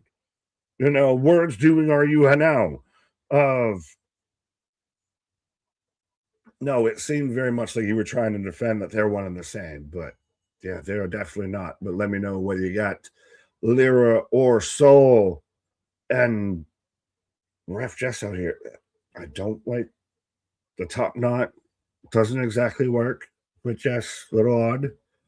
But this could kind of really go either way. If Soul could get the win, she's been on a bit of that streak out there. But also Lyra Lyra's kind of the benchmark, or the lynch. I don't want to say the linchpin, the canary in the coal mine of whether Bayley's coming back or not. Because if they continue to really kind of poke at this, then Bailey's coming back, and that's where we're going to go with this. It wasn't a complete write-off. If they start to move, I feel, Lyra away from all of this, then they know she's gone. Then they know she's going, which will be interesting because you know, A, where she's going to go and who she's going to be friends with. The lyric gimmick is not working, fair enough. But I was hoping you'd come back on. Speaking of not working, who they're going to be friends with versus I'll be friends. Not working. Let me tell you about my best friend. He's a warm-hearted person that'll love me to the end. He's my buddy and friend. That would make me big because I have it in the name, so that makes you Rob. As long as I can hang out with the Bulldog, I'm good. There you go. But, well, so Lyra, yay or nay, now with big stinky, smelly, sweaty, greasy gimmick. Yeah, I don't know how much Crisco she goes through, but it looks like quite a bit. Yeah, I like it. No Vaseline. Goddamn, I'm glad y'all said it all. It all. Used to be hard, now you just wet soft. But no, I agree. Like I like the Lyra thing. It's been newsworthy. It's been noteworthy. She's getting clipped on TMZ. She's getting clipped on ESPN. I know it's like, oh, we already had Nikki, but this is a younger, more spry, ready to go. I mean, I understand. Business is tough. And I get the comparison. It's crazy Lyra. Oh, Soul with the boot. Down goes Lyra. Good match to start off, though. Lyra was like almost unanimous. Like a lot of us felt like she's good in the ring, not a whole lot of personality on this young lass. And she now has a ton of personality. So, I mean, I got no problem with it. I like what they're doing. And if it's Soul and her in a little program for a little bit, I think it's great for both of them. Two young talents. I got like 3 things to say real quick. Go ahead. Brought to you by DiGiorno, by the way, is this match. # not sponsored. Oh, no, wrong one. Excuse me. But I do like this of Ken saying, couldn't Nikki Cross have done this just as well? Yeah, didn't they get rid of Nikki Cross to make Nikki Cross? Yeah, you had a Nikki Cross who I'm guessing, a little more veteran, a little... been there. We've seen her, and I wonder, Lyra's probably a cheaper talent as far as pay goes, and all those factors lead us to creepy Lyra. And sorry, Nikki, we love you. I love Nikki Cross. It was a good old Scottish woman, but yeah, I mean, it's just the way. Like, I mean, I'd rather have Lyra in my ring in 2026 than Nikki Cross. I'm sorry. Fair enough. Well, as day goes, as I goes, and everything's, but. Do you think a Bagos out there, if this really depends on, is Bailey going to be, like, if they lean this back towards Bailey, is she staying? If they lean away from it, is she going? Speaking of going. Yeah, to Nick's point, as Nick takes a pause for the cause and we're on a commercial break, we are going to be back to the action momentarily. I think Bailey's still here. I know she's still under contract, at least for a little while. But they keep referencing it. And Lyra goes out of her way. Even when she was, I think it was the TMZ interview, like, she went out of her way to bring up Bailey. That's a sign that we want everyone to remember she put Bailey on the shelf, that she made us believe that Bailey's done. The hope is when Bailey returns, and there's a chance it's hug-ish Bailey, maybe not full hugger. She might not go full hugger, but she might be hug-ish. But the hope is she gets a huge pop because people thought they may never see her again. I still think even if she does come back to take on Lyra, I still believe there's a chance that Bailey could end up in AEW if she ever became a free agent. It's just too tempting not to do it. She's there. The history of Mercedes. Tony's going to back the truck up for her, which, I mean, where I'm going. But at the end of the day, yeah, it's a high possibility. Whether it's this year, next year, wherever, there's a chance. It's not delivery. It's a KJ rant. Let's go. Talk to him, KJ. So that kind of night, we're feeling it. We're feeling good. We're feeling the vibes. Monday, not so bad. We're rolling. I would argue WWE has managed to give us a couple good matches already. I thought Phoenix and El Fiscal did their thing. If you're into high spots and fast pace, that was good. Javon JD had a really good match. The angle with Big Cass, I don't mind it. The Bloodline stuff, I'm curious. This match is going well. Stephanie V was here. Her and Becky are having issues. Like, I think we're going okay on a Monday. You guys can let me know how you feel, just past the first hour, how it's going. But we got Soul, we got Lyra, two of the young ladies that will carry this company moving forward at some point. So I like seeing these matches. And this is what I want more out of the wrestling is the Javons, seeing Soul get a chance. Seeing even some of the vets that haven't really had a chance, mixing it up. Seeing Kevin Owens in a prominent spot. Seeing Sammy get a belt, seeing Ethan Page do significant things, that to me feels, I know we still got Cody kicking. I know we still got Roman with a belt. I know old Punk still got a belt, nothing but love. But there is a lot of young potential being booked very well right now, I think. Lyra hangs her up. Now, can we agree, and you guys can say no, but can we agree that this makes Lyra exponentially more interesting? Lyra, 62% of the vote. They're showing young talent. That's what you can ask for, right? Like, I mean, again, if I never have to see another Chris Jericho match, I'm going to be happy. But I'm all for as many good Kevin Knight matches as you can give me. That will help your company be what you were supposed to be. Right? We got to really make sure this young talent stands out. And I think they're getting a lot of opportunity. We haven't even talked about a guy like Oba yet tonight. And what will he be up to? We haven't seen much of the Vision yet. A lot of young talent. Nice suplex. I like this match. How we feeling, folks? How we feeling on a Monday? Click all them buttons. We okay on a Monday, KJ? I love it. KJ, thoughts on Russo nonsense? Specified. Just Spats, follow that up and let me know. There's a couple things. Is it him criticizing Triple H? We'll talk about that. And I already touched on it earlier. You're only going to fire me up, as always. Russo said no one ever liked the Bloodline. WWE made a fabricated mob mentality so fans would be nervous to say how bad it was.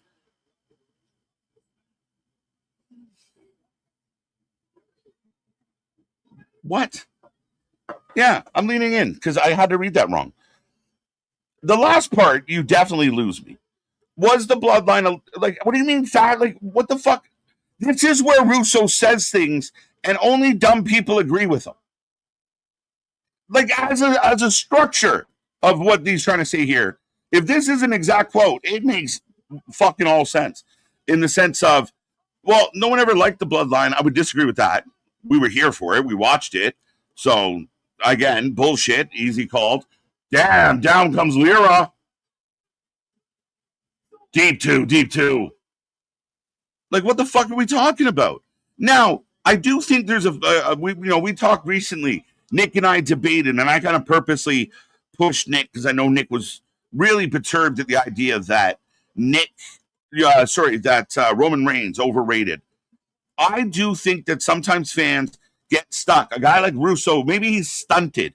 Maybe his memory doesn't work very well. I don't know. But there was a time where the WWE was shoving him down our throats. But there was also a time where Roman feels like this.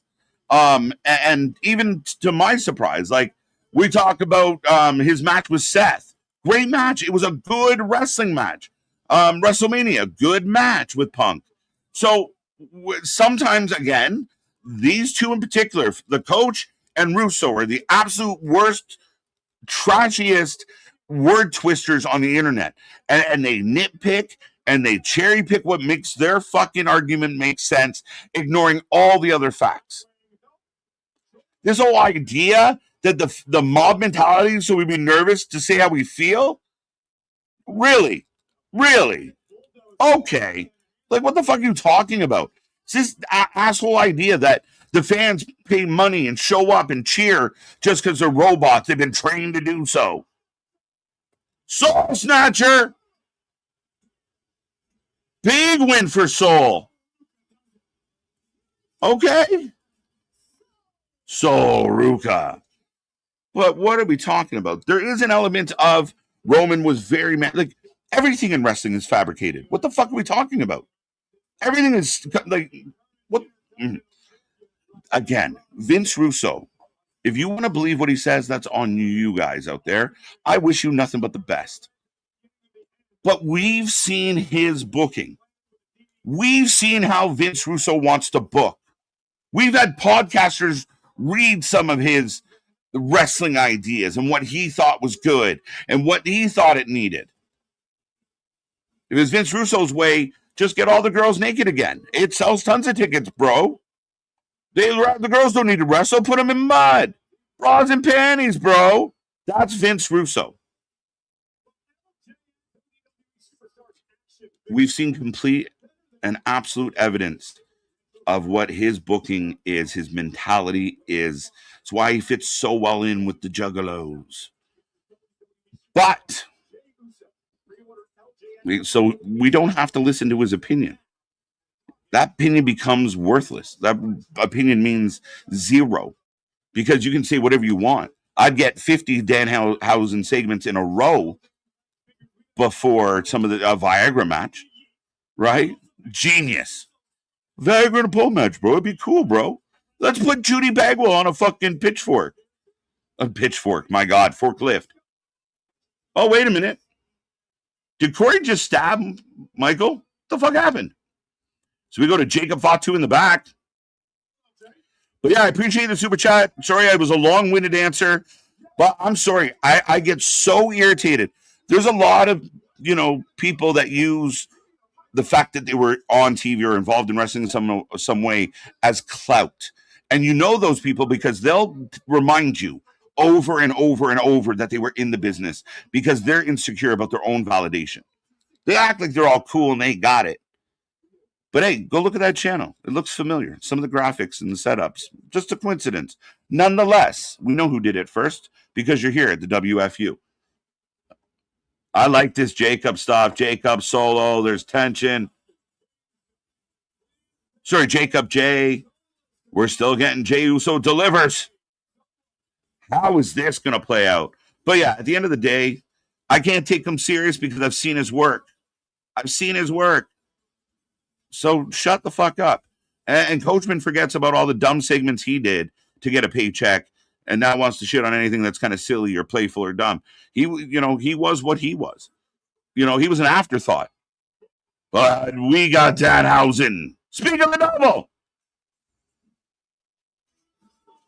But yeah, guys that just manipulate every little bit, and it's clickbait. I don't even know if they believe their words. It's clickbait. It's disgusting. And their takes are horrible. Wrestlers are calling them out, and they act like they're so connected. Oh, yeah? How's that working out? There's no middle class in WWE anymore. You're either a top guy or girl or a young, cheap talent. A little top heavy. Facts. Crowd's going wild for Danhausen. Am I top heavy or young, cheap talent? I wobble. I don't fall over. I don't fall down. But no, I got commercials, so you got Danhausen. So, and hey, though, this might be what actually, not to have a Russo take or anything, but you invoked the Danhausen name, and we talked about, do they need to kind of maybe dial it back a little bit? So maybe now the commercials, the Netflix exclusive might be okay for the Danhausens. Mm-hmm. Yes. And I agree with that. Did you go on a hot run where like he got white hot and the Knicks loved him and they were like, just push, like just everywhere for like 5 months. Right? Like he just was everywhere. Like it was just SmackDown, Saturday Night Main Event, Raw. Like if it was even not wrestling related, he was everywhere. So, but now like they're cheering him and he's got his t-shirt gun and the crowd is still with him. Was that Joe Hendry segment awful? Yeah, I thought it was really stupid and I laughed at the whole thing. But is he ruined? Is he not? No, he is still the same kid Yeah, I mean, relax. And again, I would take 50 Danhausen segments over a Judy Bagwell on a pole match. I still love watching or listening to and watching because they did the documentary of Who Killed WCW and all that. And I know I've been listening to Russo's Tea in Agony audiobook, and He's it Tea is in a Agony, all right. slug. Right. But yeah, well, and you have to cool off Danhausen before you start to revamp him back up because October spooky season, fall, Halloween's just around the corner, and we need to sell Danhausen costumes. I think he's just saying happy birthday to himself. Yeah, he's saying happy birthday to himself. Okay. But I agree. You put him on a commercial break segment. You back him off. I mean, we still got to find out who Frankenstein is. There's a ton of value in Danhausen. People love him. I don't give a shit what the little man from New York says or other people are saying. But he is the mascot. He is the mascot. Yes. He is fully just the mascot. Yes. He is what Orange Cassidy, what everybody were certain Kentucky podcasters called Orange Cassidy. He's the Hurricane. Silly shit. No, because the Hurricane could actually wrestle. Danhausen can wrestle a bit. We've seen him on the Indies. We know he can go. Well, hey, shout out the Buffalo Bills, Leon Dawkins, Ray Davis, and Osiris out there. The guard that just signed a new contract, I believe. Osiris Torrance. So, AB Johnson, fact check me on my Bills knowledge. Let me know if I still have my Bills Mafia card. Dun, dun, dun, dun, dun, dun, dun, dun. But yeah, so far I heard you while I was on my positive. So far, decent Monday night. Not bad. Not bad. Well, now we got bad. Oh, the vision. I like that shirt on Braun. I love that Braun just looks like you're getting your wish. I'm just here so I won't get fined. I'm just here. You're getting your wish. But it's not in the way of like, I hate these guys. He is drifting from them because he has his own goal. He doesn't exactly have a team vision right now. He's a little more solo than the vision might be. So he is fixated on Obafemi. We're gonna get Braun and Oba. I'm down for it. Like this can't be wrong, can it? Like two of the biggest blue chippers we've seen in the last 5 years, and they're coming in. I'm okay with it. I really am. You need to, and I'm trying not to start an argument. Dan. I'm not going to. Well, MVP Awesome Theory, # suck it, Nick. But do you need to build up Braun a little bit before you get to Braun versus Oba? Oba, I think at this point has kind of passed Braun a bit. Yeah, no, I think Braun. I'm going to say this nicely because we're not going to argue, but I think people are sleeping on the fact that the man injured himself twice. And he was out. So, no, but it's accounted for. It's noted. Right. It's noted, but it's very much been a detriment. I think what is happening right now is like that's what you're kind of seeing is like they're building this. Oh, Braun's going off on his own. Yeah, this fixation. I'm sick of this as they're all necking. So you're right. Oba might have passed him a little bit, but I think the way they're building up the possibility of them fighting. Is like okay, wait, maybe if this guy's pissed off, Oba might be in trouble. Yeah, but I don't want it to be a Steph Julia situation. I'll put it that way. I don't want it to be the one where one clearly passes the other. No, and I don't think it's going to be the case. I think Braun and even Triple said.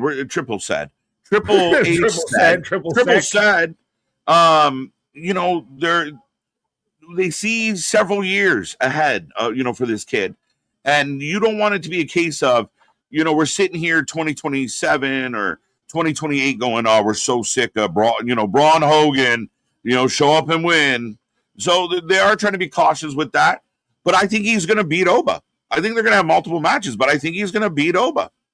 I wonder if it's going to be by disqualification or no contest, because even still with Friday night, make sure you're here, folks. Friday night. I know we've got lockdown, but Friday night. Kevin Owens versus CM Punk. Strap on and strap in. Give him the belt. You may get my biggest reaction to anything ever on this channel. I might cry. I might cry like a bitch. I have an interesting thought and a question and quandary that I want to run by you when we get a commercial break. As Braun calling out Oba, I'd love to see Braun back with Heyman. And did you see the pictures going around of Bronson Reed? Of Asking ladies and receive. gentlemen, give it to me. Wait a minute. Did you see the pictures going around of Bronson Reed? And Bronson Reed looks like a whole different animal out there.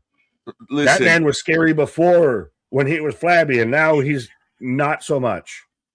Listen, I didn't know injuries could lead to such a great physique, or like a body makeover.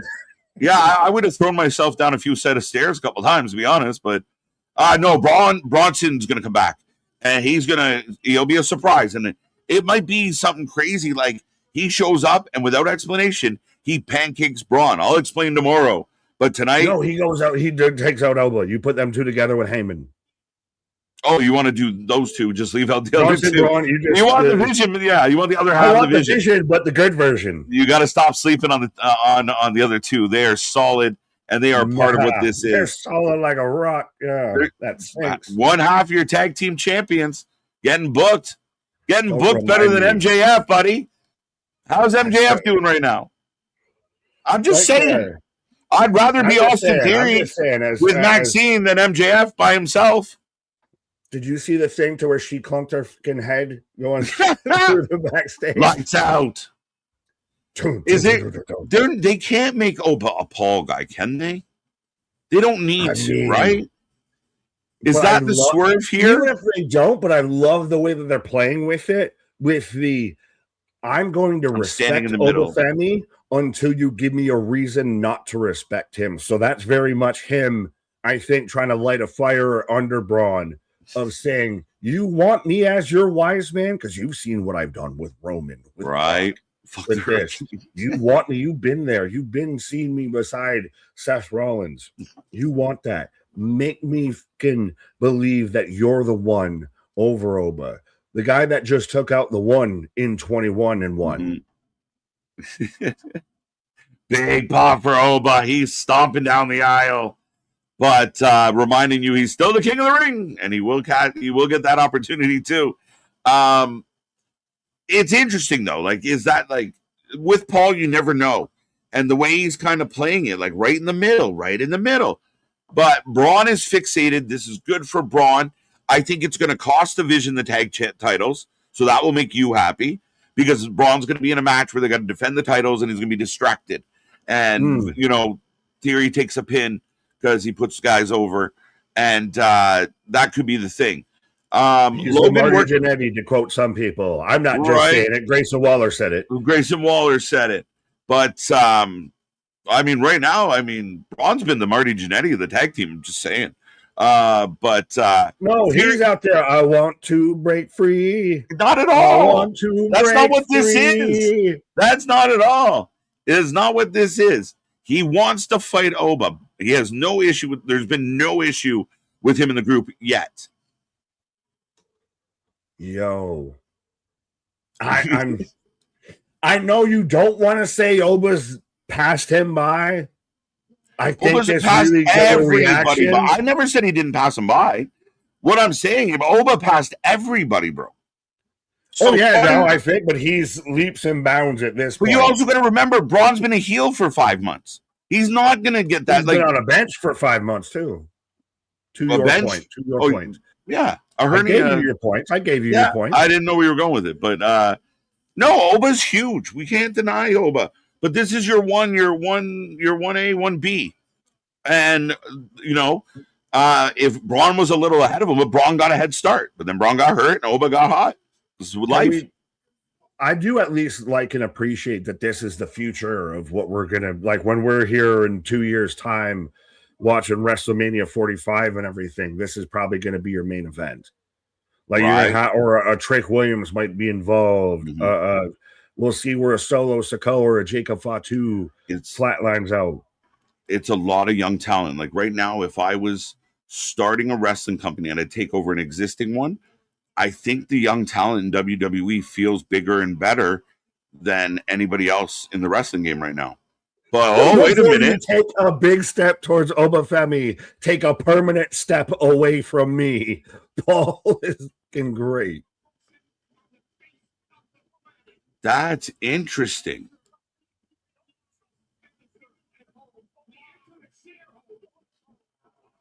Oh, they're booing the shit out of that. We answered to shareholders. Interesting. Bold strategy, Cotton. Yeah, you don't step towards him. We make money for the shareholders. He's going to say we don't give this away. We draw money with this. 100%. So Paul being really heelish here.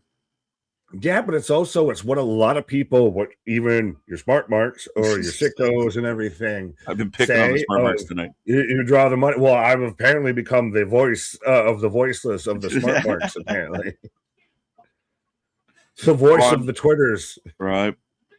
Braun is chomping at the bit. He's mad Oba passed him. Exactly.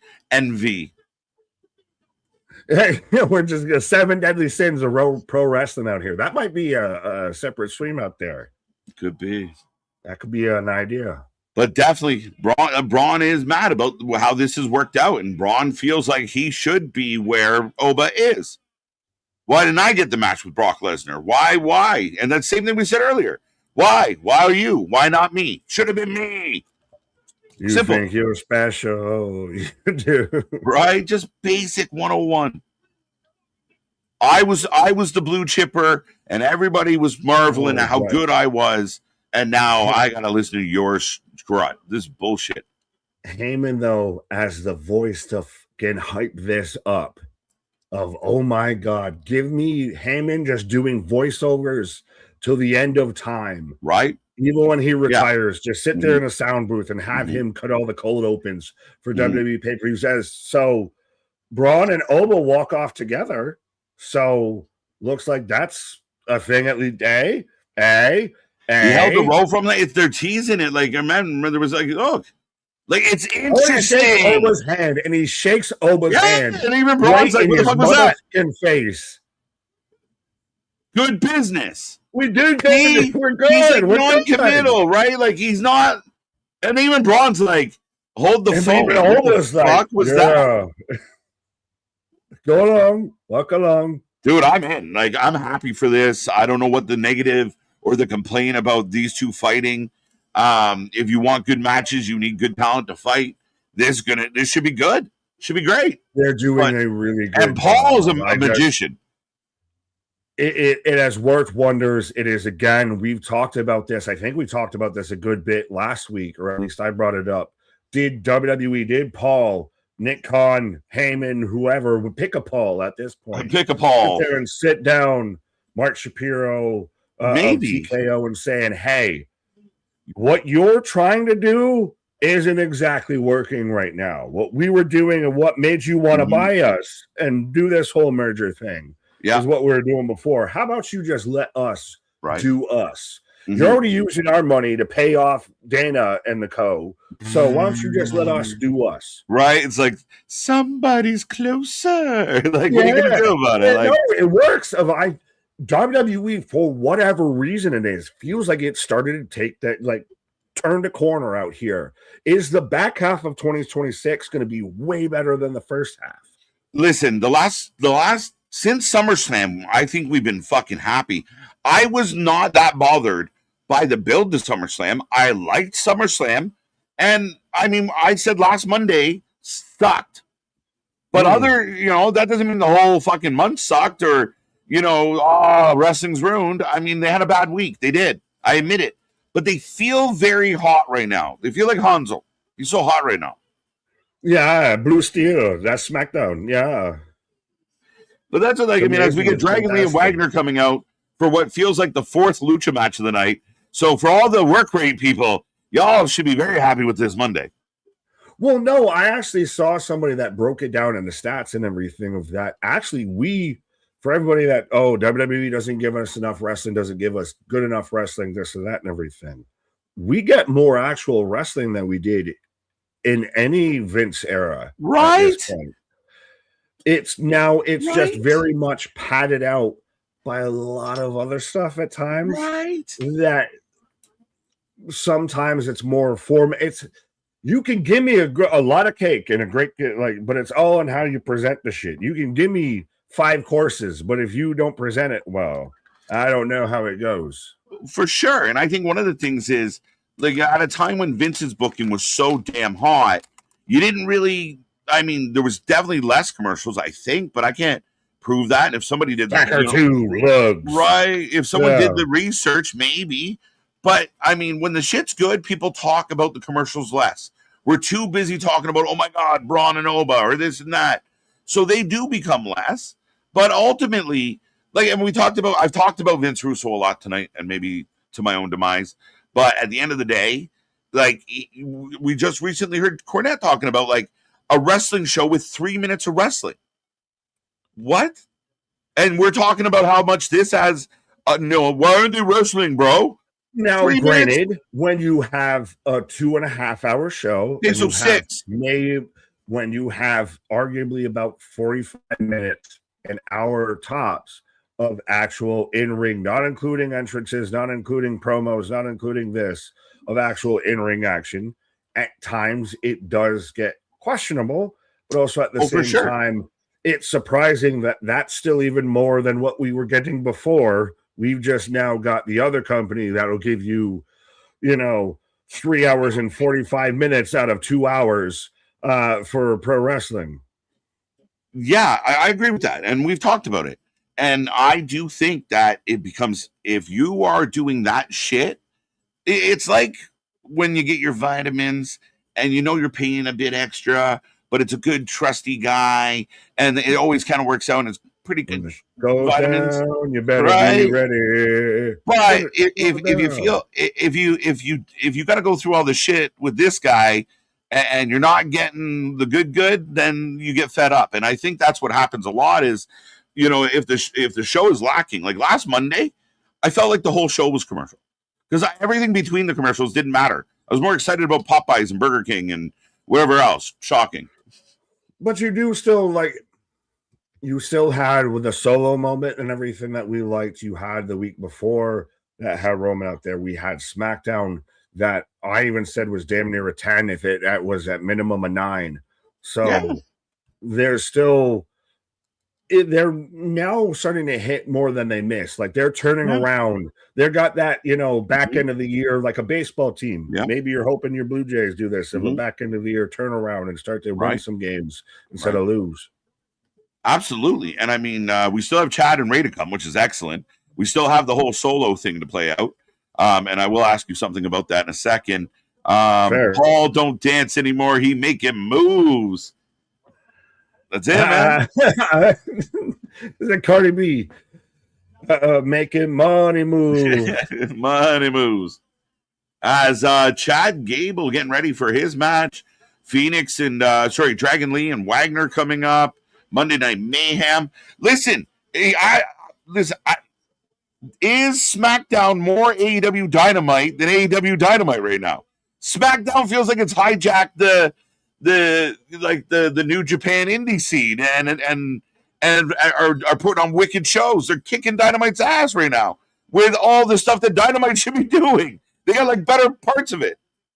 Yes, but also, well, as we get Wagner taking on Dragon Lee right now, as I do like this, I had to start from Jose of it's not delivery, it's Nick dying on a hill.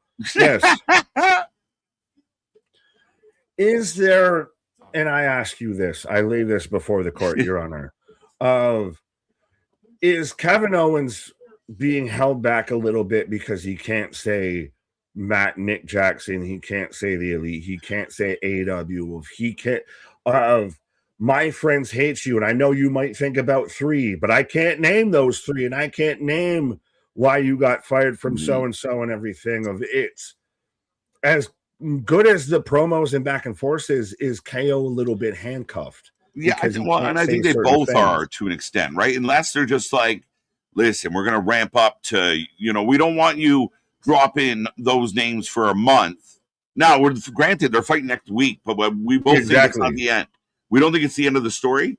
So is there an opportunity to kind of dig in deeper? Maybe.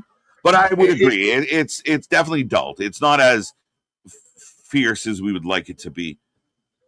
Well, Kevin feels like he's biting, but he's got dentures in. He's not really stinking a fucking tooth in there a little bit. They're like, Nice. I know you're probably thinking of 3, but I can't say those 3.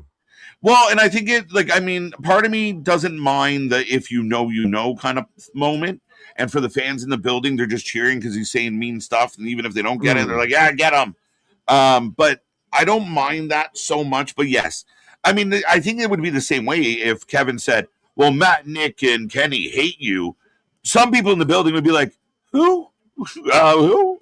Like, Touche. Not everybody.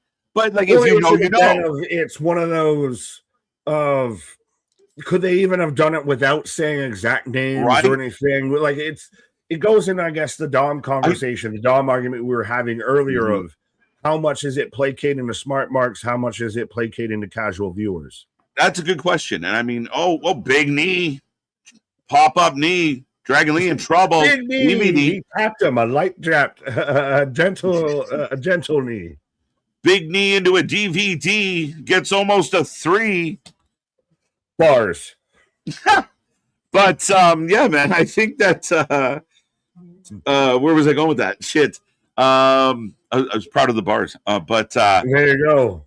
Don DeMarco. No, we were talking about no, so with the KO situation, getting his fangs pulled out there. Did he have enough? A little less bite, because it isn't, that's why they kicked you out of AEW. That would make the fans shit a cat. But I feel like he can't. But I know what it really, you know what I mean? That's the thing, is how many people that are there at a WWE show in Boston, Massachusetts, enough. Maybe Boston. I think more people know who AEW is than know who Matt, Kenny, and Nick are, right? Now, yeah, but almost still know the situation that we brought up a 20-year situation to be mad at now a 6-year. 5-year situation, still and everything. Well, I think KO explained it well. Like, he never had his opportunity to punch KO in the face, or to punch CM Punk in the face, because Punk was sitting at home on his couch. So now you're here, and I get to punch you in the face. Woohoo! Like, I've been waiting for this. I prayed for this. Better than the promos, and I think we all kind of almost thought initially the promos were going to deliver better than the match would even. I really, really like the promos. So I don't want to gangbang too hard on them, but I do see what you're saying 100%. There's a bit of softness to it, and I do believe with the WWE being corporate and blah blah blah, I'm worried about it's plausible deniability of like, I can't believe you brought up the Bucks and Kenny. Oh no, it was Cabana. Who said that was Osri? Yeah. Those are those other 3 friends, Drew, LA, and Sammy. Right? Like, shit. So, I mean, it's funny. Yeah, he was referring to the AEW guys that are here now. Yeah, Ricky Saints, Cobbs, and Cody Rhodes. They all hate you, bro. So I think that is part of it. They play a little bit of that plausible deniability. And I think that's where sometimes being the underdog like AEW, you can take a little bit more of a risk. WWE still kind of plays that. We'll get to the line. We don't go over it often. And when they do, it's like, holy shit. So maybe if this continues past next Friday or this Friday, then we have an opportunity to, like, where do they go from here? Well, twofold. How do they get past this without a clean win? Does Sammy get involved? Whoa, give it a clean. Does Randy... I don't mind if it's clean. I don't give a shit. I know what we would want, but I'm not saying you are. No, they're going to go that they don't change titles, and they're going to still kick this ball down further down the court and everything. Right? No, I think you have an opportunity to.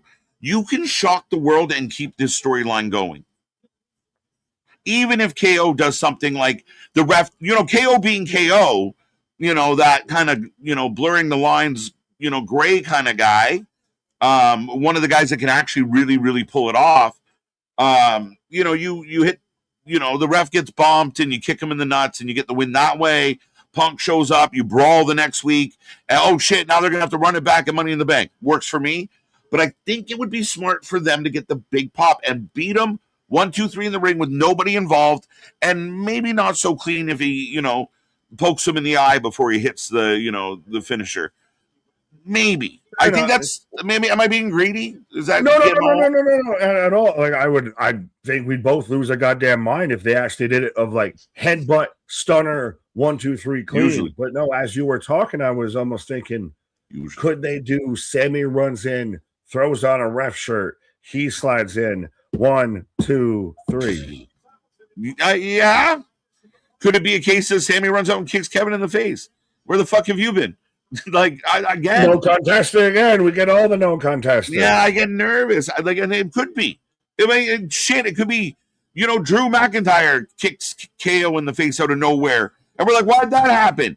And he's like, well, I want Punk, so you get the fuck out of here. You go fight your buddy. We don't know. There's possibilities. And I'm not saying any of these ones are good ones. But I could all see them happening. If I was employed by the WWE and they said, it's your call, what do you want to do? You give KO that pop in Toronto, and then you have Punk pissed off at how it went down, and you just continue them cursing and swearing at each other. Do a segment in the back where, like, maybe social media exclusive where they're cursing and swearing, and it's just beep, beep, beep, beep, beep, beep. Now they really actually start to pull the top back and everything. What would it be as Dragon Lee on the barricade? Comes off of it, but right. I still like the idea of Kevin just straight headbutts him. Like, that's almost like the most disrespectful thing he can kind of do at this point is just straight headbutt him. We thought he was going to do it when he was confronting him on Friday. Yeah. I mean, and again, the interesting part of this is they're turning, like, that's where you wonder how they're going to play this out because it's such a quick turnaround. Like, you figure you'd want this to go a couple more weeks. You wouldn't be doing the match on SmackDown. So to me, something feels up, and we know modern wrestling loves a good hometown pop. Oh, we in your hometown? You're going to get a title. I haven't wrestled in 2 years. Who cares? We're in Nebraska. Like, yeah, but no, if you're telling me you can't say that when you're about to say you haven't wrestled in 2 years, who cares? You're in Toronto. Go. You're not even in your province. I know. You're at least in your home country. You're on home soil. Dude, yeah. I mean, it's crazy. I think do it. Just because it will ripple. I 100% agree with you. I want to see it happen. Like, I almost want to wear the CM Punk shirt on stream just to halfway. Somebody's got to at least be in the corner out there. Right. No, I love Punk. I do. I know he's a polarizing figure in wrestling, but I really see his value. And arguing that he's not, in the top 3 or 4 over guys in wrestling, period, I think you're just lying to yourself for some personal reasons.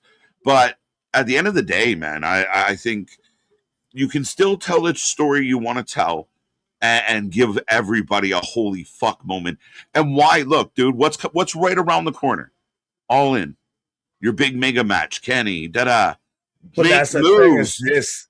If Kevin wins this, that this isn't the final chapter. Yes, I'm good with that. This is just the first chapter. Right? Dude, if you see a KO look like do a run-in to get him the title, it might be a thing. We do the old twin switch, twin magic. Right? Frog splash from Wagner. Deep 2. Woo. Again, another really good work rate match. This one, the crowd, I think, a little quieter just because it's Dragon Lee and Wagner opposed to Phoenix. But still good. Right. KJ is a poet and you don't even know it. Right. Who that? Oh, I know it. Matt, Kenny, and Nick. What? Right, exactly. Yeah. Right. I thought I read Matt Kenny as like that was one name for some reason. Yeah, like some fans in the building, especially younger fans, of like, oh, his friends hate him. Like that's all they cared about. Like they don't care who the friends actually are. They're just like, yeah, fuck that guy. Woo! Well, that's again, is it playing like how much do casual fans look at this versus the smart mark fans? Like all of us, respectfully, if you're watching. About the whole situation with Matt Kenny and Nick and everything with AW Superplex. Roll through. Reverse DDT counter. DDT. That was beautiful. Thought it was going under the Falcon Arrow, the Seth Rollins special. But if you're watching us and you're watching pro wrestling, you, for the most part, know about 1, 2, 3. Fenix. Dragon Lee. You call like you said earlier. I thought Wagner had a chance, but Dragon Lee, Phoenix, that should cook too, bro. Absolutely. Now you've got Penta versus La Parka. You've got Dragon Lee versus Ray Fenix. But yes, like I was trying to say, if you're go finish. No, of that if you're watching us, of that you very much know about the whole situation that they're referencing. So it's Oh yeah. do you reference it for us, or do you reference it for the live audience? Because the live audience may not respond the way the internet audience does. Yeah, and I think they know that. I think certain comments. I mean, I think there was a early Punk thing, and he took a jab, and people were online like, no one even reacted, and we were like, they weren't supposed to. Like, that's the subtlety of the. A few people are like, oh fuck, what did he just say that? But it's not like you're trying to get the big, the big pop out of those little side quibs. When you step up to him and say, I'm going to punch you in the face, and the crowd cheers. Yeah, that one's more the, if you know, here's one for the internet fans to chuckle over. And, they hate him. They do hate him. Yeah, we know. We know. That's why this is good. We know it's true. They fucking it's called hate him. Being a heel. Well, let's remind everybody what Right? being a heel is. Well, and again, Punk's response pissed a lot of people off. Well, because, it couldn't be Punk in character. It's the real Phil telling everyone, you're losers, right? But what a fucking answer. The price you pay. It's the price I pay to not be one of them. Yeah, exactly. Like, it's all right. Well, it's even to an extent because they caught last week of Punk saying he's a fat slob who's on the wrong side of the barricade. And then Kevin says, say that to my face. Is that what I think or what you think about yourself? Like, that is still body blow, Yeah. a little bit out there. And it's interesting because, the ironic part is, Punk took some shit and took some heat where people were giving him shit about his little muffin top. So we see. They used to call me skinny fat. They just exactly right. But yeah, man, I agree that it's almost like when you get one of those prize fights, and it's not the fight you were hoping for, right? Like, it's good. We like the guys and we don't hate it, but man, if we only would have got some more fireworks in that tilt. I get it, and I do think they're towing a line. Right, as we've got Ron Mastro out here to take on Chad Gable. Santino has just brain rotted my brain of I can't say certain wrestlers' names without just doing his Sheamus, right? John Cena. Sheamus. Yes. Ron Mastro. Yo, why haven't they got to bring Sheamus back and Sheamus shows up and talks Claudio out of the Death Riders. Like, at first they were beating up Sheamus, and then Cesaro breaks and they reunite, and We Are the Bar would be over as fuck. And I know I tell AEW stop doing that with WWE guys, but I kind of like the Bar, so maybe I'll give them a pass on this one. Yeah, you know what AEW should do with how they already misuse WWE talent that they sign over, and they already have a wealth of riches for talent that they don't get over? Sign more people. We're already expecting that the New Day is going to be out there with Swerve Strickland. Yes. And all that. Did you feel that segment was weird with, I guess, this 6-man faction now in the chocolate covered swirl or whatever it is? Yeah. Was that James handcuffed? Yeah. Could we not just focus on the fact that Swerve needs two needs two TBDs to get a W to take on the tag champs, and New Day with Swerve is wicked? But even how do we feel that Swerve and Hangman, two former AEW world champions, one can challenge for it anymore, are now reverted to the trios belts at this point? This is the most anyone's challenged for the trios belts at this point. I don't believe the trios division should exist. However, yes. I feel like a lot of All In is miscast. Like, it feels like this, we could make a good movie, but everyone's in the wrong. Steve Buscemi's playing Iron Man. What the fuck are we doing? Ben Kingsley is the fucking bad guy. Like, Ben Stiller is Arnold Schwarzenegger. Shit. It'd be that kind of shit. Like, everyone feels miscast. Like, the star of the movies are like secondary talent. Like, it's just a mess. And I do think, all right, you want Swerve to do something cool, and Hangman doesn't want to be, or it can't be in the title picture. The question asks, why can't we have Hangman do a run without a belt at all? Why do we got to give him these other belts? Going into All In, that trios match with, especially if the New Day come out with like a bit of a Swerve attitude, which are going to get cheered, but Swerve's doing everything he can to get booed. Like everyone's wrongly cast. Well, Like, why is Swerve working so hard? Perfectly of, hey, Matt and Nick, you want to get your, Hardy rocks off and everything like that. You want to be out there like TLC, yeah, you know me. Don't go Jason Waterfalls. Right. Then you have a multi-person, ladder match, which, hey, maybe the FTR can actually show the fuck up and want to actually be involved doing something. Yep. You get Cope and Christian out there. You get the Young Bucks. Then you can debut. Oh, hey, we need an extra team. But who? They've been teasing the Bucks and the New Day being involved for the longest time. Why are you going to just throw them with Swerve just to get them on the fucking card? Yeah, and I agree with everything you said, and in the interest of trying to give them the benefit of the doubt, especially after last Wednesday, where it was like 2 hours of just my mind hurting and everything coming, like not even filtering anything that I said, because it was just like I'm fed up of saying the same things. But like you're going into like if this was going into WrestleMania, and you had like Cody in a battle royal and Roman in the trios with the Usos. I know it doesn't exist. I'm making up to make it work.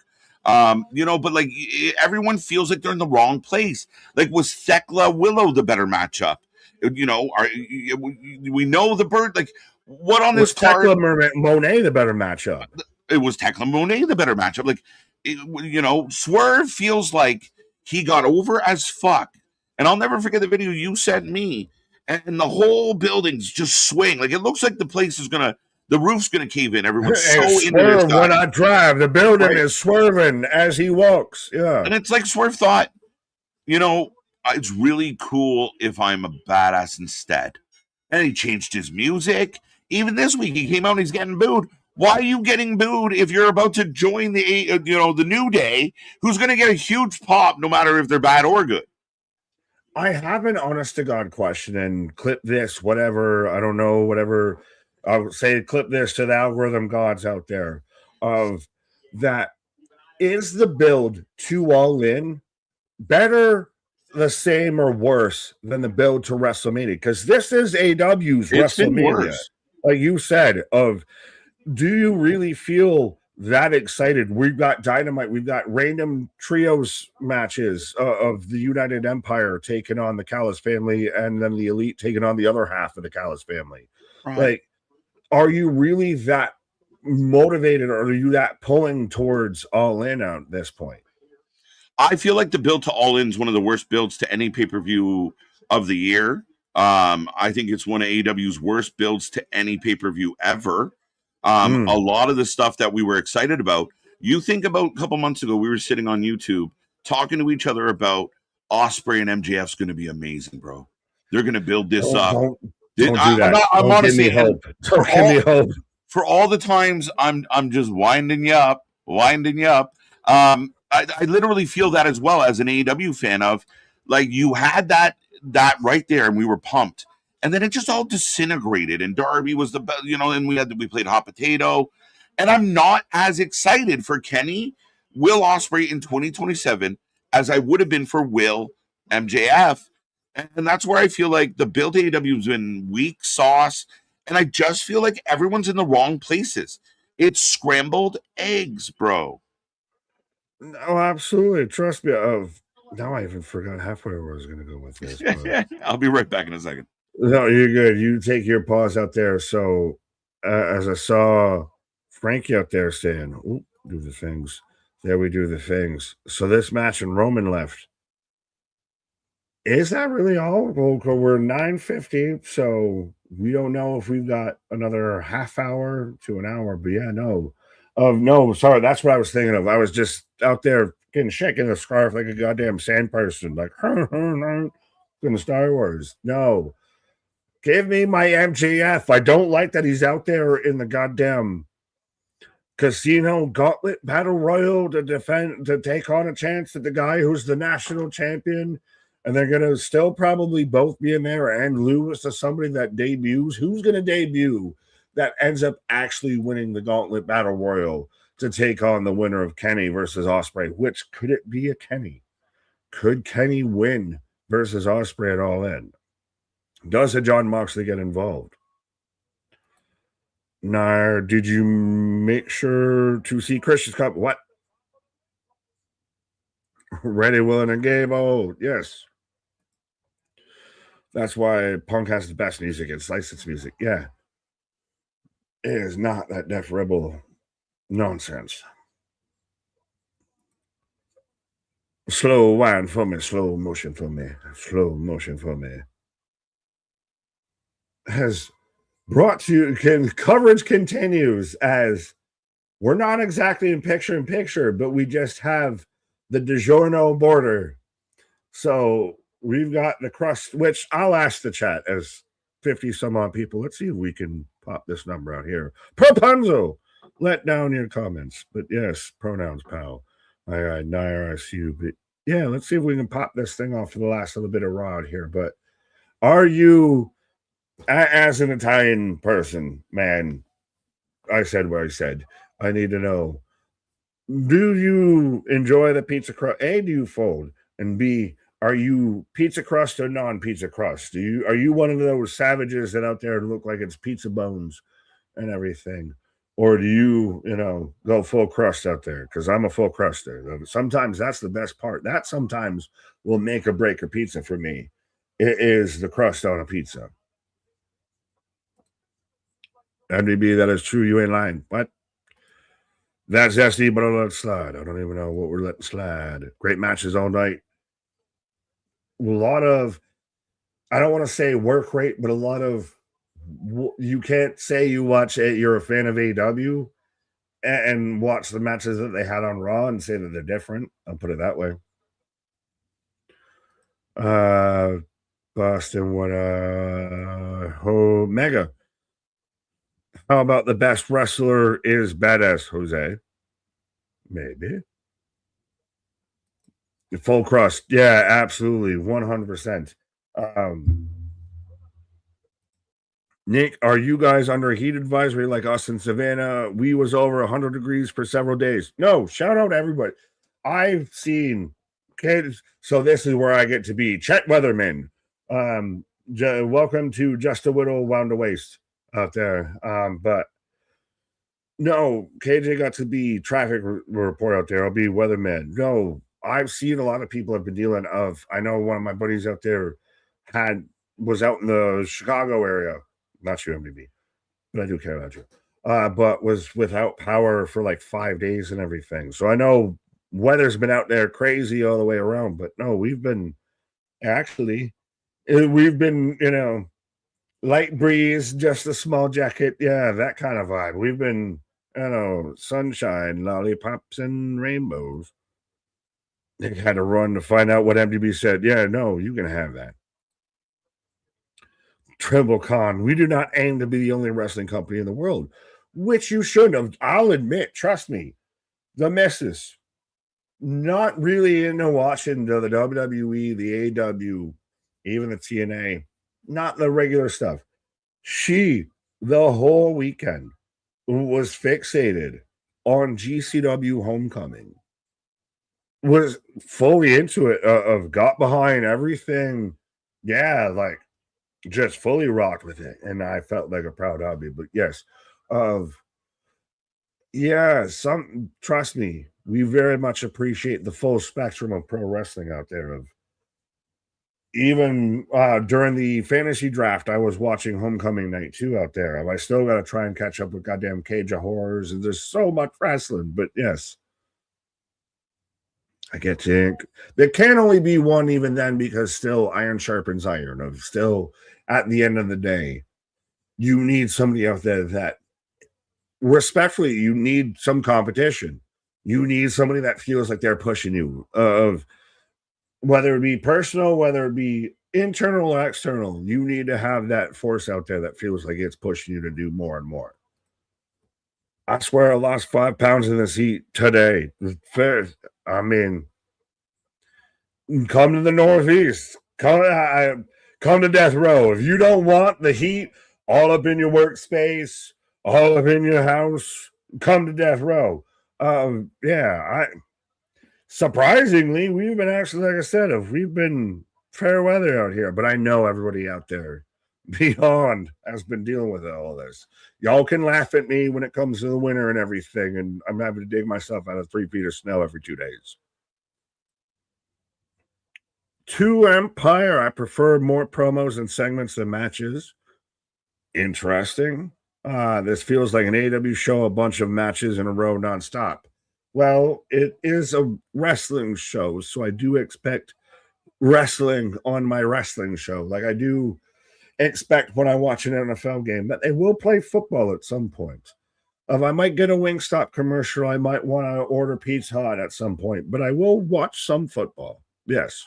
So I do think we're going to get a good bit of wrestling on a wrestling show. Gable with a 2 count. Frankie, this Chad Gable reminds me of a Grande America just a wee bit. Who would have thunk it? John C. 2? Were the bad fans, though, right the negatives once right Boston? See, all right, Paul, I appreciate you, but when you say some stuff sometimes, it kind of makes me do this shit, but this one got me doing this shit. I fully want to, we're down to discuss whatever, but I would like to make sense of what you said before I try and argue what you said. Speaking of a man who might be able to interpret what you said. I don't know. Were the bad fans, though, right? The negative ones, right, Boston? Huh? I don't know what I missed. I guess we've had the great commercial debate. Do you prefer or are you pro or anti commercials? I guess. Ha! What up, babe? Jokes. She ran. It's like the M&M's commercial. They do exist. They do exist. Jokes. This is literally matches for no reason. They're good matches on a wrestling show. I mean, no, that was the question. Yeah, what have we done? I guess maybe this is where this kind of for the IC title, a Hall of Famer against a guy that we all angle slam match for nothing. Get out of here. As we've got Team Mexico versus Team Minnesota, but yeah, it's very much fun. Somebody put out there that they would prefer the commercials and everything. I'm like, I'm sorry, but I would like a little bit more. Like, I like wrestling on my wrestling show. When I watch an NFL game, I know I'll get a Wingstop and a Pizza Hut commercial and everything like that. But I do expect at some point that I'll be watching some football. Yeah. And I mean, you know what happens is next week, the show's going to be all angles. Angle slam, speak of the devil. Right, but Boston, we on AEW for doing matches with no story, so why can't we do it on Monday? Okay, everything has a story. Point out a match that had no story? Don't worry, I'll wait. And even they built the matches around the story. And I know you don't like the Lucha tournament, but it's given us good matches, so I'm pretty content with it. If I got to put up with tournaments on every fucking show, which there's too many tournaments, I'll give you that, Boston. But I'd rather be watching the Lucha tournament than the Continental Cup. Are you pro or anti-commercial, KJ? The world needs to know. Yeah, I'd rather not have them. If they can find product placement to, save some of those commercial dollars, it'd be a better show for everybody. All right, cut. The crowd's going bananas. Cut into a look. Ankle look. This is like if the crowd Rey Mysterio wrestled Kurt Angle, but Ray was the taller guy. Right? But they're giving us like a 5-star match. Listen to this crowd. Sets him into another. Is Ronald Mysterious, your GM of AAA, about to be your IC? Why not? People are going to be mad for Gable, though. I don't think so. No way! No way! 619 again, dropping the The crowd wants it. They might have gone too deep on this one. Because they're going to boo Gable. I'm in too deep and I'm trying. The crowd wants it. Oh, knees. Ray! Knees up! I can be your ankle. Oh, he's strong. I love it. Angle lock. What a match. What a match on Raw. He rolls back into it. but they're booing the shit out of Gable. This is not right. Oops. Yeah. You made us believe. Yo, this is you won't let go. Yeah, but are you gonna make Gable a heel? This is very small package. Back the other way. I'll take it. He didn't tap. What a match, man. What a match. Could have went either. Does it I feel like a little indifference? No, I like that match a lot. I'm okay. No, yeah. The match was good. I'm saying with the finish, does it feel a little indifference of there was no definitive statement really made in that of that. We almost at one point we wanted statement. Goddamn Ray at one point to win. Yeah, but I mean, if you're trying to build up Chad as like this really good IC title holder, like did that not do that? Like that was a 5-star match, and he feels great. And you didn't shit on Ray. Going on a Jericho scale with that? Not at all. That was a burner, wasn't it? You don't think that match burned? It was a good. I don't know if I'd say 5-star. Are you? It's got to be 4.5, Meltzer. I'll give it 4. Come on. I don't know. If Jericho's out here getting 4.25, like that. That's what I was saying. Are we going on that? The crowd was. It was good, but it's just. It was amazing. Dave almost feels like he was the heel out of this situation. Or does it matter? Ray? Nick, that was amazing.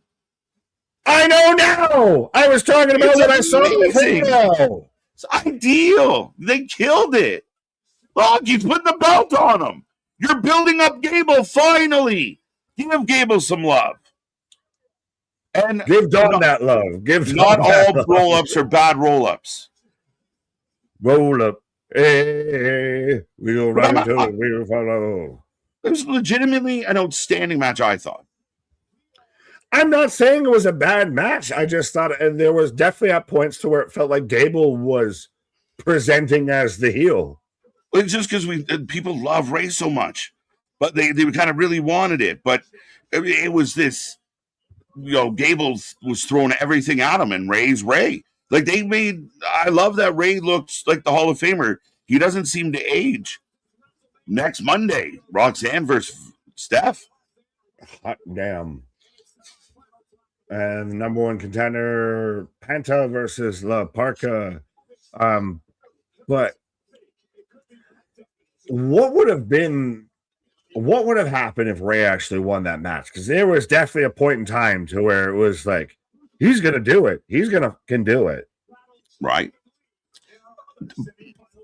Boston, I'm going to call you out real hard, and I appreciate you. You're a buddy. I mean this with love. I'll go walk off. Absolutely. But if you say there's no story between Chad and Ray, you haven't fucking paid attention for about 8 months to a year. Ray was all involved in the whole Lucha story. They explained it last week why they were going to do this match. I'm sorry, my guy. If you don't get all the signals, I don't know. Maybe get those eyes checked. I don't know. I don't know what to tell you, but it was right there in front of you. And who cares? I mean, we want to be picky, but that match was fucking outstanding.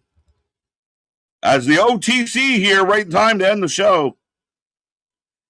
Well, I got nothing but love for you, Boston, but that's asinine. And 8 and fucking 7. That's ridiculous. 5-star match. I don't care what Meltzer says. This one of the best matches of the night. It's an outstanding match. One of the best matches of the month. They had the fans eating out of the palm of their hands. Palm of their hands. And if anyone was worried about Gable's getting some heat because they want Ray to win, Ray puts the belt on him. They hug. The fans go nuts for Gable. They're trying to make Gable a star. And I'm okay with it. 4 3/4 star match. I'm in. I'll take that. No, not at all. You're so silly. For the record, I didn't say nothing about this match. I said the whole Raw show.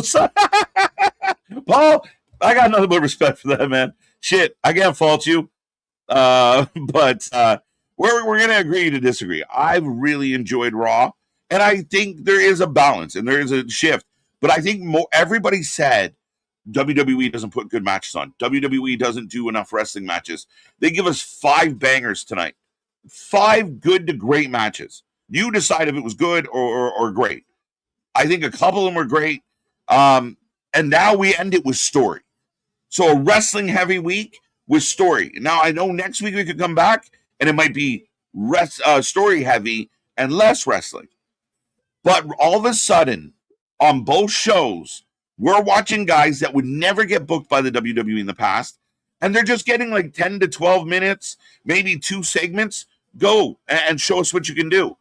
Javon and Javon Evans and JD McDonough were outstanding tonight. I thought that was a really fun match. Some story mixed in there. I don't dislike that. I thought Phoenix had a great match. The right guy won. We expected it, but it was fun. Dragon Lee Wagner was good. I don't know if I was as blown away. Ray and Chad killed it.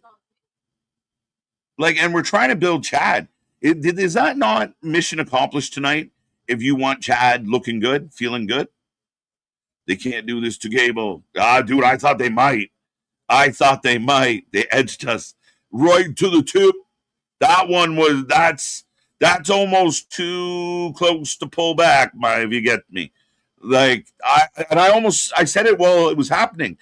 Did they go too far in making us think that Ray, like, you give us a little belief, but then they doubled and tripled down, and you're like, oh shit, we're all in to watch Ray steal this belt tonight. And I was worried they went too far that you can't pull back and walk out. What a match. Thank you, Todd. I like that. Gable should go back to being a heel. No. One day, but we just got this Gable, so let it run. But either way, push the guy. If Gable is announced for a match, 9 times out of 10, he's going to give you a phenomenal match. Doesn't matter who he's in there with. Gable wins, then they stop cheering. He's not meant to be a good guy. They didn't. If you watch the whole segment, Paul, they were right there with him. So I'm sorry. They did stop. We all kind of wanted Ray. Like, they got everybody into Ray. Like I said, they might have went too close to the edge. But at the end of the day, they save it with the little shit that happened after. And if for my money, the crowd was on fire for that entire match. On fire. And then you're right, they might have had it like oh, you did it. But then they went right back into, okay, we like him. Ray likes him still. Good match. Why should I care? It's my issue. I don't know what to tell you, bro. I don't care. I don't give a shit. 3-2. What do you think about Bayley going to AEW, not signed with WWE? I said it before. Bayley's not done with the WWE. I think they keep name dropping her for a reason. I do see a world where Bayley works for AEW. I don't think it's yet, though. Indifference. Facts. People are mad that Gable just won. Yeah, some, but the whole building was cheering. I mean, some in here might be mad. I'm not mad. And the whole building was cheering. When they hugged, we got a huge pop. Go back and watch it. I'm sorry. Internet fans, I can't believe it. But no, the fans were into it. So you want real good matches? That one was outstanding. And let's see if we can find a match this week that is better than that match. There you go, Roll Tide. Everyone says we don't have the best wrestling. And that has to be a part. I've been dying for WWE to have that meeting as a group of like, listen, everyone says we have shit matches. As the tribal chief is here, Nick is coming back, and we are in the final segment as we're finally delivering. Roman Reigns. As Jacob out here as the right-hand man. And yeah, like you were saying, don't push me because I'm close to the edge. I'm not trying to lose my head. Right. Jericho and Kevin Knight get 4.25 stars. That was a 9.5. Listen, but we can't say that, Dave's ratings is shit if we're going to try and use that as the benchmark. Right. What's that? Well, you're saying, well, if we're going on the 4 scale, then yes. But if we don't move the goalpost, that was a 6-star match, at least. Buffalo. I'm almost need this as a sound clip. Buffalo, acknowledge me. Love it. Let's go. But again, Bro, Jacob out here as his right man. Nick, sorry. Can you help me for a second?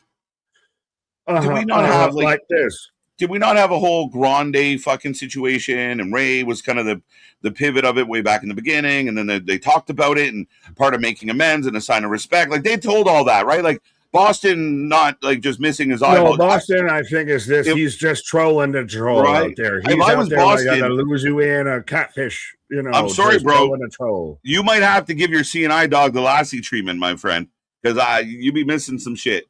So let's help you out.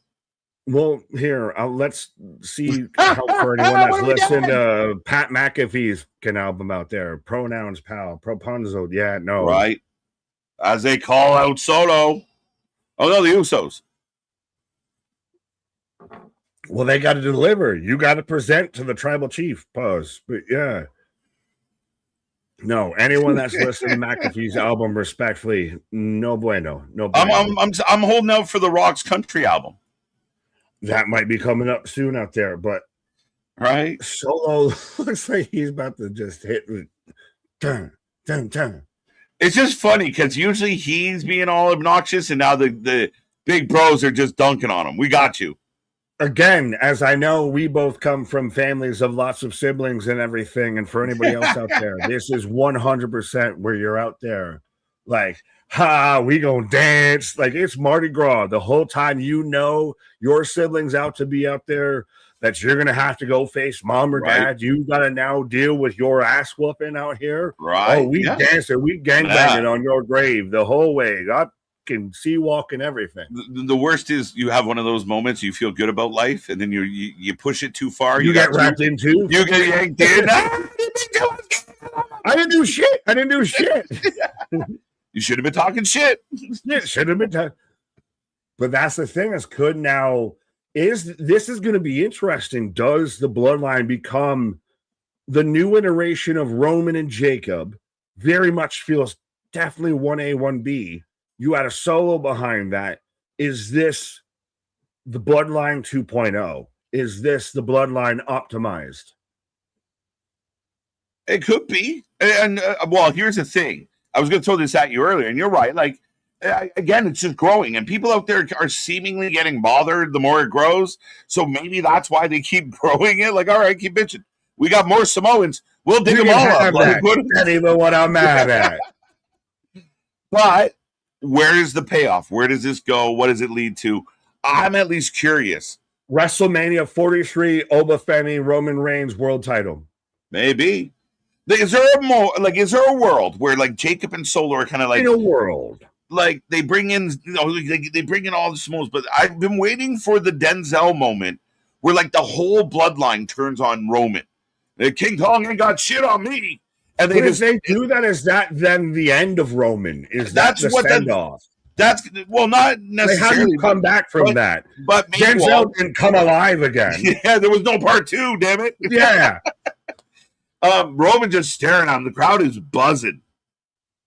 But this is but I think so. We had all the matches. Sorry, go ahead. Finish. I was just going to say that might be the way to put a cap on the bloodline. Roman goes away on a sabbatical for a while and then just comes back. He's still like the tribal chief, but it's not bloodline tribal chief. It's just Roman Reigns who still wants to be champion. It's going to be interesting the one time that we ever see Roman and he's not the tribal chief. If he comes back like that, yeah. Right. But this is kind of your Denzel, Romans, Denzel, Solos, Ethan Hawke out here of, you can either get with the program or you not. Mm-hmm.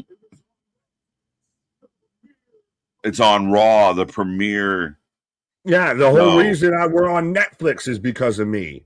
Right. I know you talked about it earlier with certain people out there saying the bloodline was never over. We've argued about certain people saying that Roman Reigns is the most overrated top guy of all time, but he's the guy that has an entire almost decade at this point, at least a solid 6 years that everybody can look back and think that exists because of him.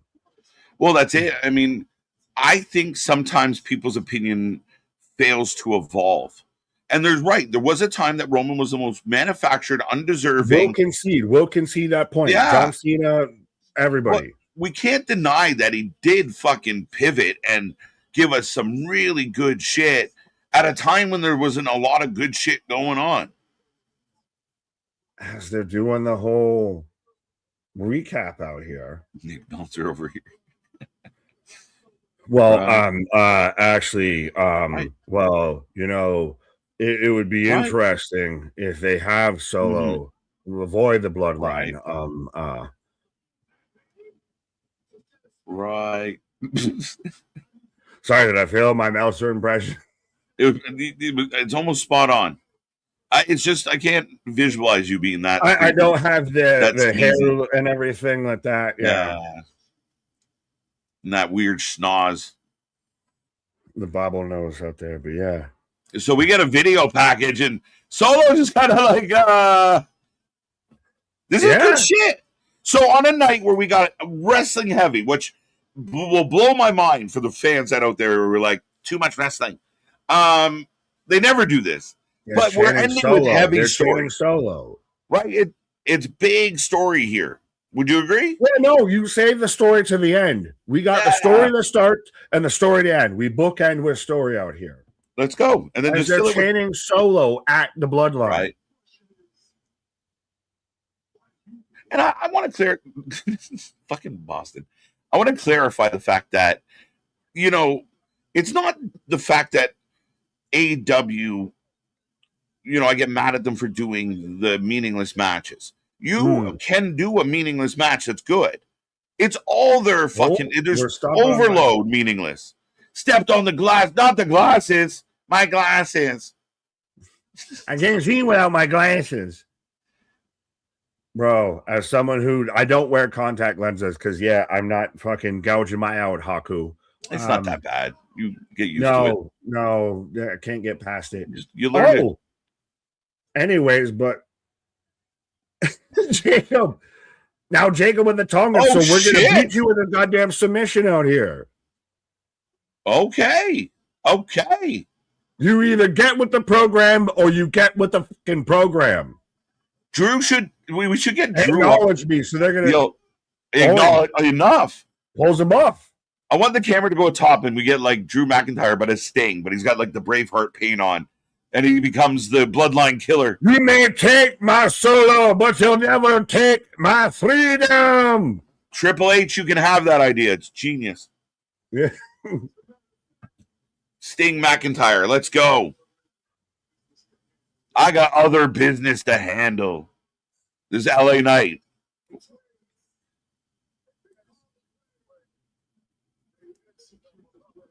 This is interesting. I love that he calls them the twins.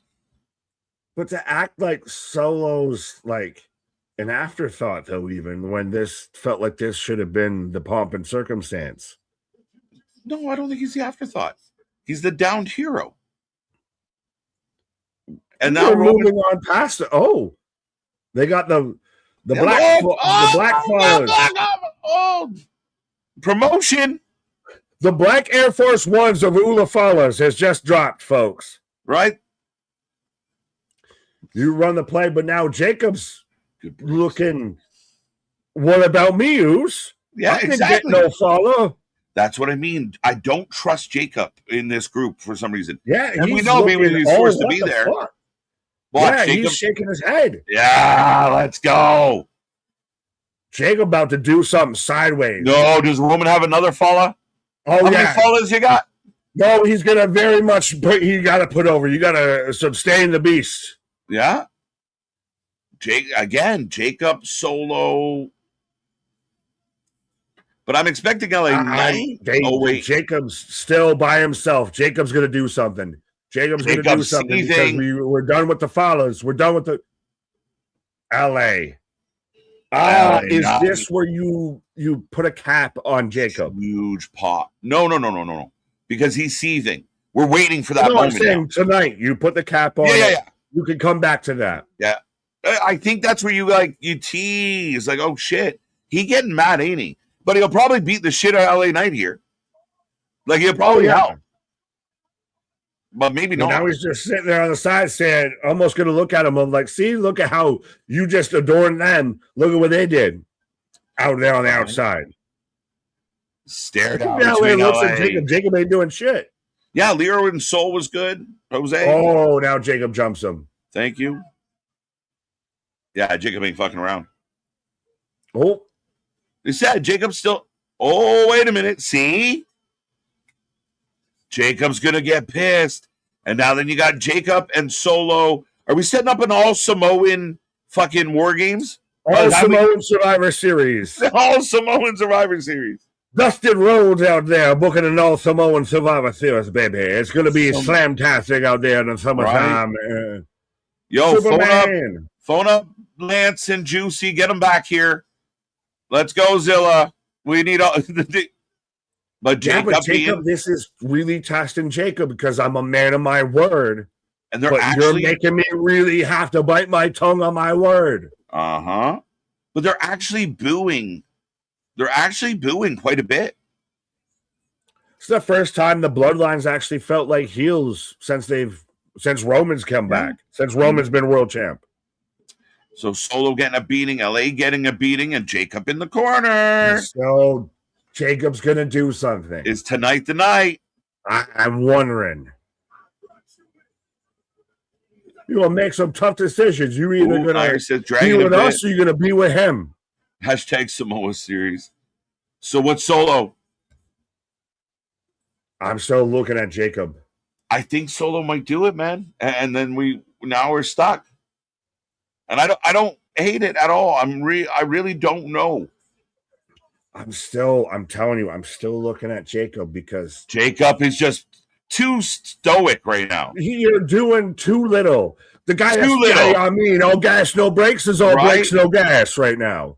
Yeah, why is Jacob not in there being like, do it? Like, no, he's so. Oh, I'm sorry. I'm sorry. It's Roman. Solo hits Roman. Solo hits Roman. Roman goes down. Roman goes down. Nobody moves a muscle. King Kong ain't got shit on me. The pop.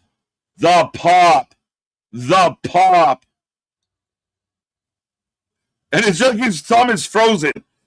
Like, you know when you're shaking with the gun? Like, it's frozen. Put the weapon down. Hey, you're about to get us caught up in court cases if you're saying this. Look.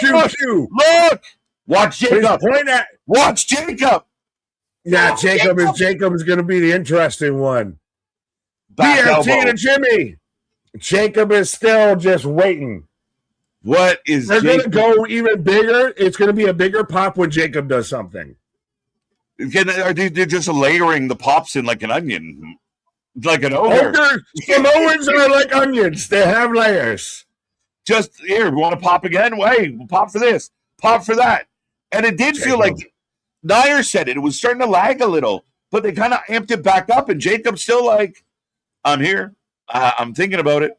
I'm thinking. Jacob still, he's conflicted. If that's my tribal chief.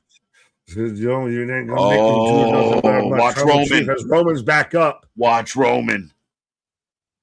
Caught BFT, but Jacob didn't do nothing to stop it. I love this. But I think this is the most vulnerable Roman in the bloodline have looked. This is good shit, and everyone's been dying for Roman for LA. They're still all looking. So now you got Solo and LA, and they're all looking at Jacob. Yo, what are you gonna do? Dude, it's got that Avengers vibe of like, oh shit, Iron Man's here. Oh shit, Thor's here. Like, does Mother know that weareth her drapes? This is the Avengers in the park. Big pop for the DAP. They still won't. Jacob still hasn't moved. The bloodline just got. This is going to be a longer. This is like you got a cavity right now because this is going to bother you for a hot minute out here because next week they're going to be out here with this of Jacob. What the fuck was that? What were you doing out there, dude? Hello, get with it. And what I like is they had us literally, like, as we're live, you can see us doing it. I'm sure people at home are doing it. Of like, watch Jacob, watch LA, Oh shit, watch Roman. Like we're like, Yeah. what the fuck? Homer Simpson. Oh, but Marge, he's small and shifty. He hasn't done anything yet. I know he's going to do something once we go inside. Facts. I don't mind it. People might criticize it. I thought that was great. And when he grabbed his head and he was like, "I'm sorry," is that possible? But Yeah. and it was apologizing to LA. And you really, once he started saying, "I'm sorry," now you're selling it. And I believed him. I believed he was gonna. I didn't think he was gonna hit Roman. I thought he was gonna give in like Jacob did. Jacob doing what Jacob. That might be Jacob's best work, and he didn't move a muscle. But that's again, it's amazing. The whole, all instead of all gas, no brakes, it was all brakes, no gas.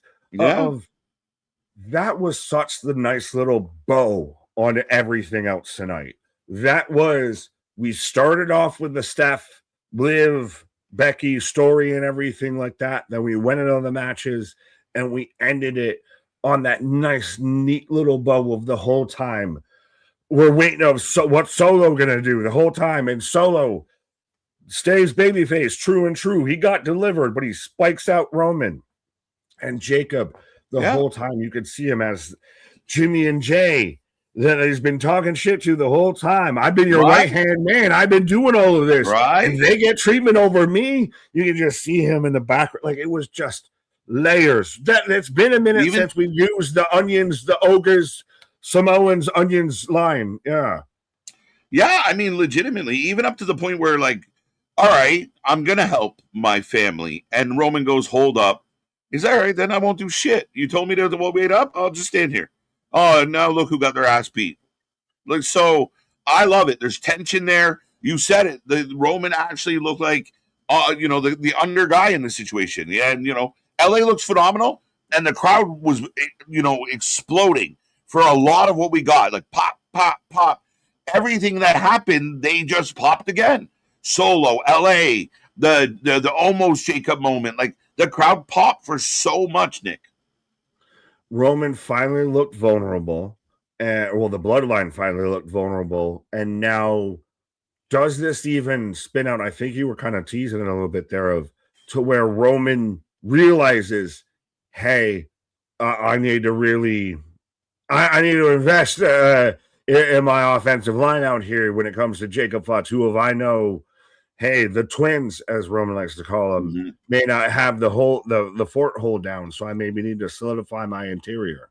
Yeah, you wonder if now that this is all played out the way it did, does it humble Roman a little bit, at least in regards to Jacob? Like, okay, if I flex on Jacob, notice though, right? Well, he might. They're definitely going to address the fact that he watched all that go down, but Roman might not be as hard on Jacob as you would expect.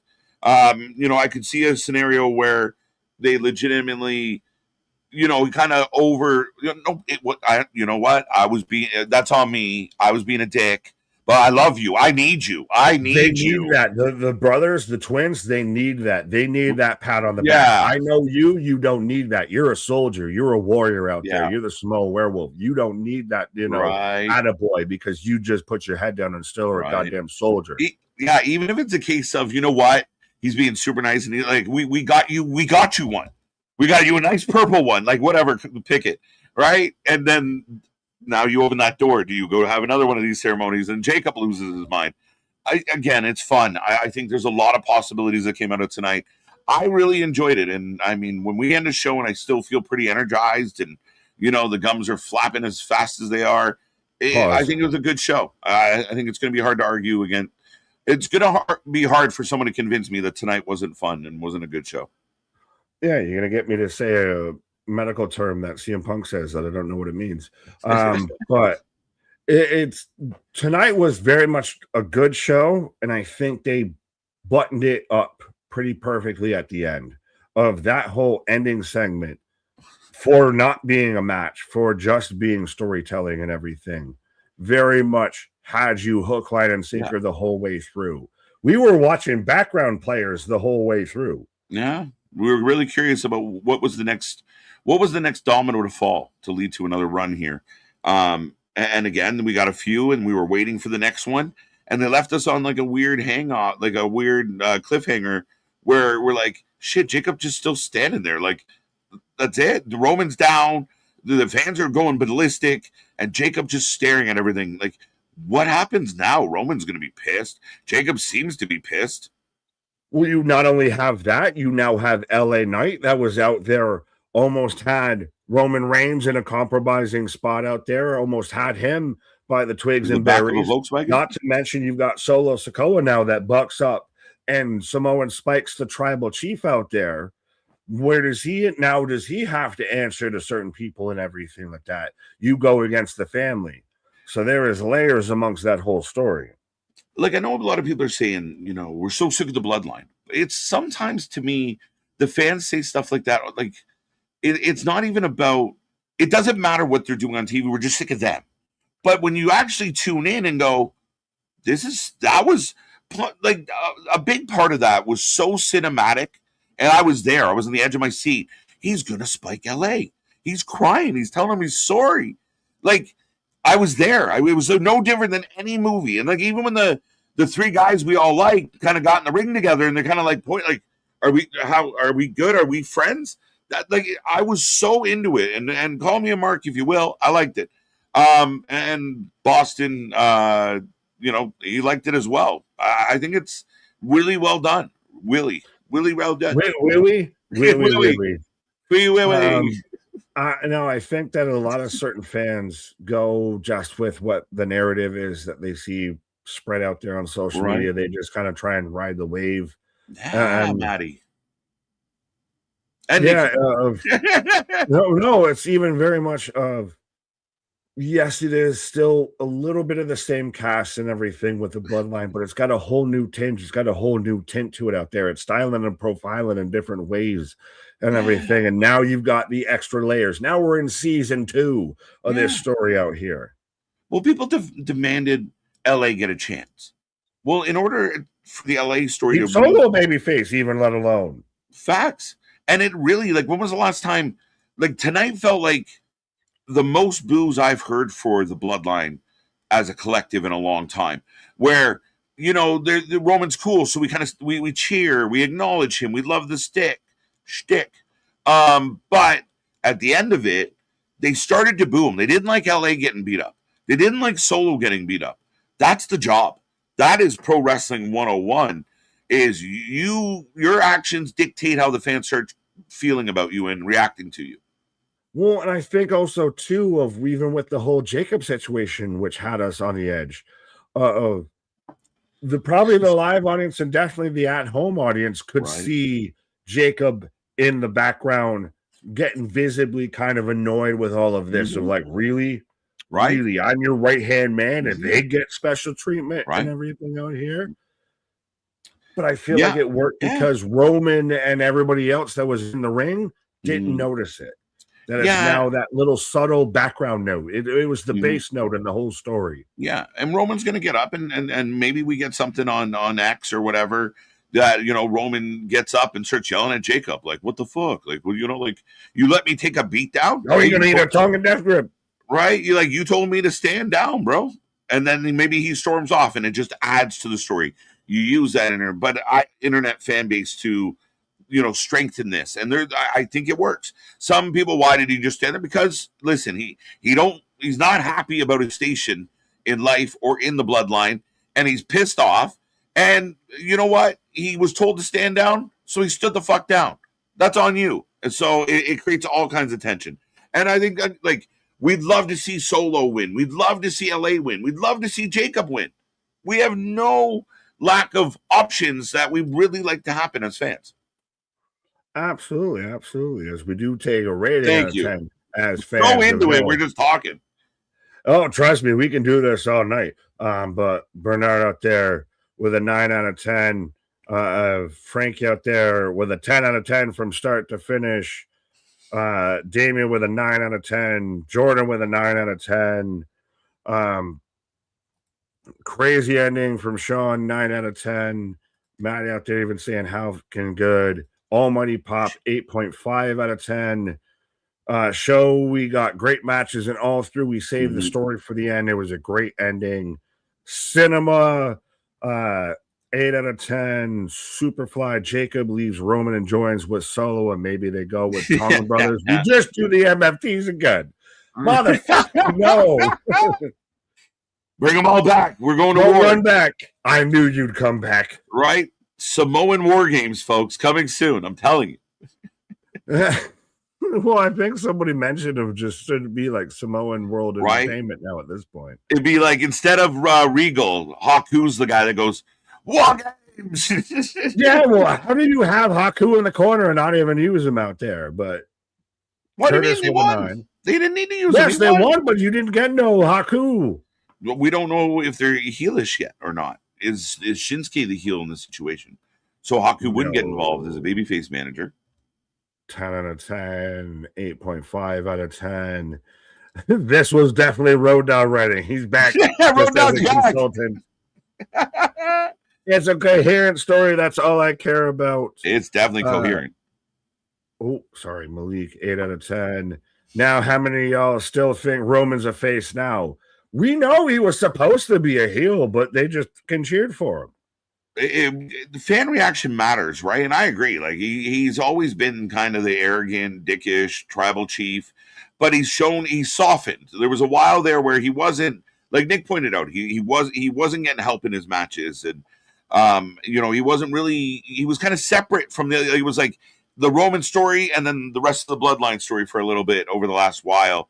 So, but I agree. I mean, they're the fan. They finally found a way to get the fans to go, we like him, but boo, we like that guy too. They chose boo over pew pew. Yeah, right. What is your rating going this eve? I got a high one tonight. Well, I think we both have that, but Jose, the Samoan versus expanding. It's ever expanding. I mean, 8.5.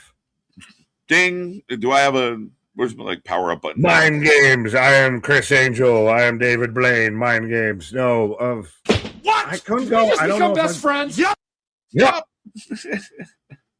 8.5 is perfect. I think 8.5 is fair for a couple of them. Like, if maybe Dr. Wagner and Dragon Lee, was a bit of the popcorn match. Even though it was good, but I thought a lot of it was really solid. I mean, if you wanted more wrestling, they've heard you. And if this is the consistency, you're not going to be able to say the best wrestling matches are on Wednesdays. Because that was 5 good matches. And it was actually 5 good matches. Now, how much wrestling did we get out of 2.5 hours? But the pacing was, I think, the best part of it. It was good. Of that, it felt spread out enough, and that we kind of put a nice little neat bow on it. Yeah, I think so. And I think that's nowadays, that's almost the way to do it, right? Like you said, it open with a little bit of a segment or jump into something with energy. And then you close the show out with some big story, and the middle card guys sprinkle theirs in the middle of the show as we go. And we're always building to something big at the end of every night. And that's how, Raw is War was like all show. You were waiting for that. Like, Austin's coming. Austin's on his way. It wasn't always a match, but you always ended in a main event in a world title segment. Yes. So I liked it, man. To me, tonight felt clean. 8.5 out there. Brother Haku, I knew you'd come. Let's go. 9 out of 10. Sorry, but the beatdown was gang mentality. I didn't like it. The strength in numbers, bro. You mean the heel faction did heel faction things? What? Yeah, but then they got beat up. So all's well that ends well. Bullies got dealt with. The dance of the Samoans. You can dance if you want to. Right. But now it's interesting of Solo still a babyface. What's next for Jacob? Yeah. Of LA Knight now to not rehash an argument feels like a credible threat. I think LA feels credible again.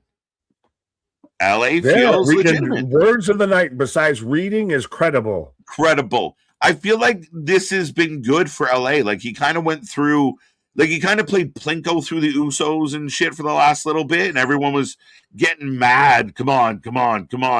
Give him a chance. Give him a chance. And tonight he almost hit that. Like the place almost became unglued when he went for the BFT there at the end.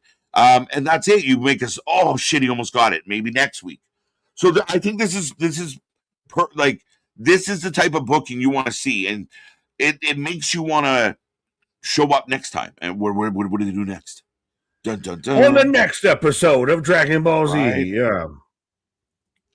So it's official. Nick has never seen Game of Thrones. Huh? I've watched Game of Thrones the first couple of seasons. I wasn't in the later seasons, but I definitely a fan. What was this Game of Samoans now? Uso, baby, Uso, right. baby, Uso. Ooh. Well, yeah, the Samoans have taken over a large chunk of the map, and they definitely have some problems right now. And I think it's cool because with Roman being as powerful as he's been, well, now he's got what you do is you overwhelm him. He's overwhelmed with problems now. A bit of now I've got internal issues, I've got external issues. I've got now fighting within my family, I've got fighting within my camp, and I've got LA Knight breathing down my neck, waiting for me to slip up to take my belt. Yeah, I'm trying to keep this guy off my back, and I got to be dealing with all my family members. This is bullshit. And is there a world I might actually get my wish if we show up next week and Roman's just being shit, like taking it out on the Usos?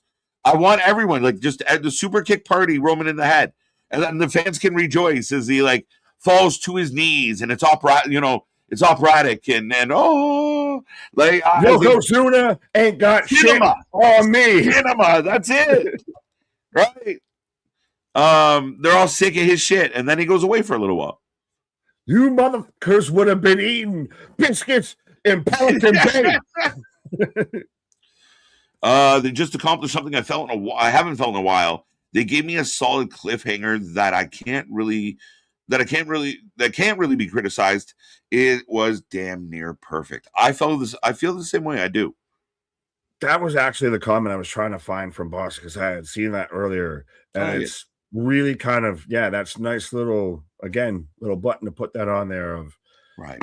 You had the wrestling, you had the story. At this point, there wasn't much tonight you can really gangbang about. Like, what are you mad about tonight? Right. Of Dr. Wagner should have won. Of Lyra should have won. I can't believe they really upset about. Like, Solo should have been in the bloodline. What do you have to criticize about tonight? Yeah. I think this, and I know some dumb people will say dumb things, and it will happen. Coachman, I'm looking at you. Listen, I'll admit, I'm gonna be checking in on Vinny Rue and Mr. Jonathan, and let's see how they spilled it. Can Russo do better than this, guys? Can Russo really? Yeah. Oh, triple safe, right? Tonight felt good. Is Hunter doing better than what Hunter was doing? Is now. We've said something you might be right. Ran away. Taker and Jeremy Borash have ran away with AAA. Yeah. Is Hunter starting to breathe down necks? Is Hunter starting to chase down ballot polls out there? I think so. Listen, you might be right. Maybe they needed to have that meeting, and maybe SummerSlam come to Jesus. They had a come to Jesus meeting, and maybe it was SummerSlam. Maybe SummerSlam becomes the catalyst of, hey, why didn't it do so well? Why did SmackDown before SummerSlam not do so well? What is happening? Are we on a downward trend? And like Paul said, we work for the fucking shareholders. And know what the shareholders hate? When their shares go down. So what's happening? Well, this is what's happening. We're not booking the shit right. We got to do the And now you have that moment where, what do they like about the other show? Well, they like that they give them a lot of high flying matches. They might not have the deepest meaning, but they like being entertained. Well, we'll do more of that. Like, they want to see some young talent come up and get a chance. Do that. They love LA Knight. Well, let's give him a shot. Like, it just feels like something switched since a couple weeks, a month ago now. It just feels like a better energy. Brought to you by Cypress Hill. When the shares go down, you better be ready. I believe that this might be, like, as far as Friday night cooking and tonight cooking, like, two of the best back-to-back like SmackDown Raws that we've gotten in a long time. Like, coming usually one kind of suffers. They Are both. they, but are they on like a 4-1 streak a little bit at this point right now? Yeah. They're not like they might have a 1 loss or a 2 loss. They're at least coming out of here on a plus 500 post SummerSlam. Right. I agree. Yeah, I agree. Like I thought Raw last week was boring. I was like fucking snoozing. But then that's your one. So then that's your one. Yeah. 4-1. Yeah. I thought the week before that was good. I thought tonight was the best Raw I've seen in a hot minute. And and maybe because I'm a Chad Gable fan, I'm a Penta fan. Even though he wasn't, they got extra lucha out there. It was extra lucha, so I was good. Me and Mark Calloway. I call Mark up until we talk lucha. Yeah. You, JB, and Mark, you guys are part of the team out there. Right. I just laugh when people don't say it properly. I always got called Marty. LOL. Matty. So all the M's and the R's, we got them mixed up. Yeah, sometimes the vitamins make the pages stick together. Right. But Marty Matawana. What? No. Justin credit table. Yeah. Right. All right. I think this chat's been phenomenal tonight, folks. We got nothing but love for everyone out there. Super impressed. Keep it coming. In the ring, man. Insane in the ring. Sorry. Friendly reminder, folks. We troll too. Right back at y'all. We love it. We had a lot of fun. Come back tomorrow. More debates, more arguments, more laughs, more giggles, all the good stuff. Probably some food talk and a whole lot of NXT. Zilla is back. Cruz is pulling up and going to call him out. Yeah, well, we got Zilla. Well, did you see last thing? The Grayson Waller promo to where he even sat there and went at the bloodline of, hey, well, you didn't need your cousins. Why don't you, just go away? You're good. You don't need this problem. But NXT heating up towards Heat Wave. Monday Night Raw, SmackDown. We're just back-to-back homers out here. But our shit is real. Our shit is raw. Our shit is all authentic. When you're talking about that rest, you put up with that for life with it. Come back tomorrow. We'll see you on the flip side. Have a good night. Thank you so much. Bye.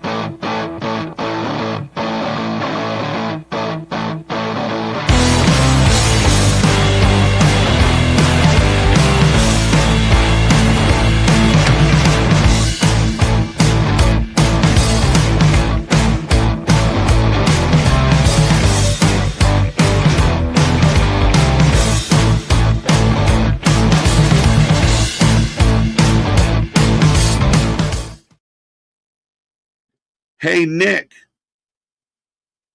What? Hey, Nick. What does a sprinter eat before he races? What? Nothing. They fast. Ba-dum-tsh.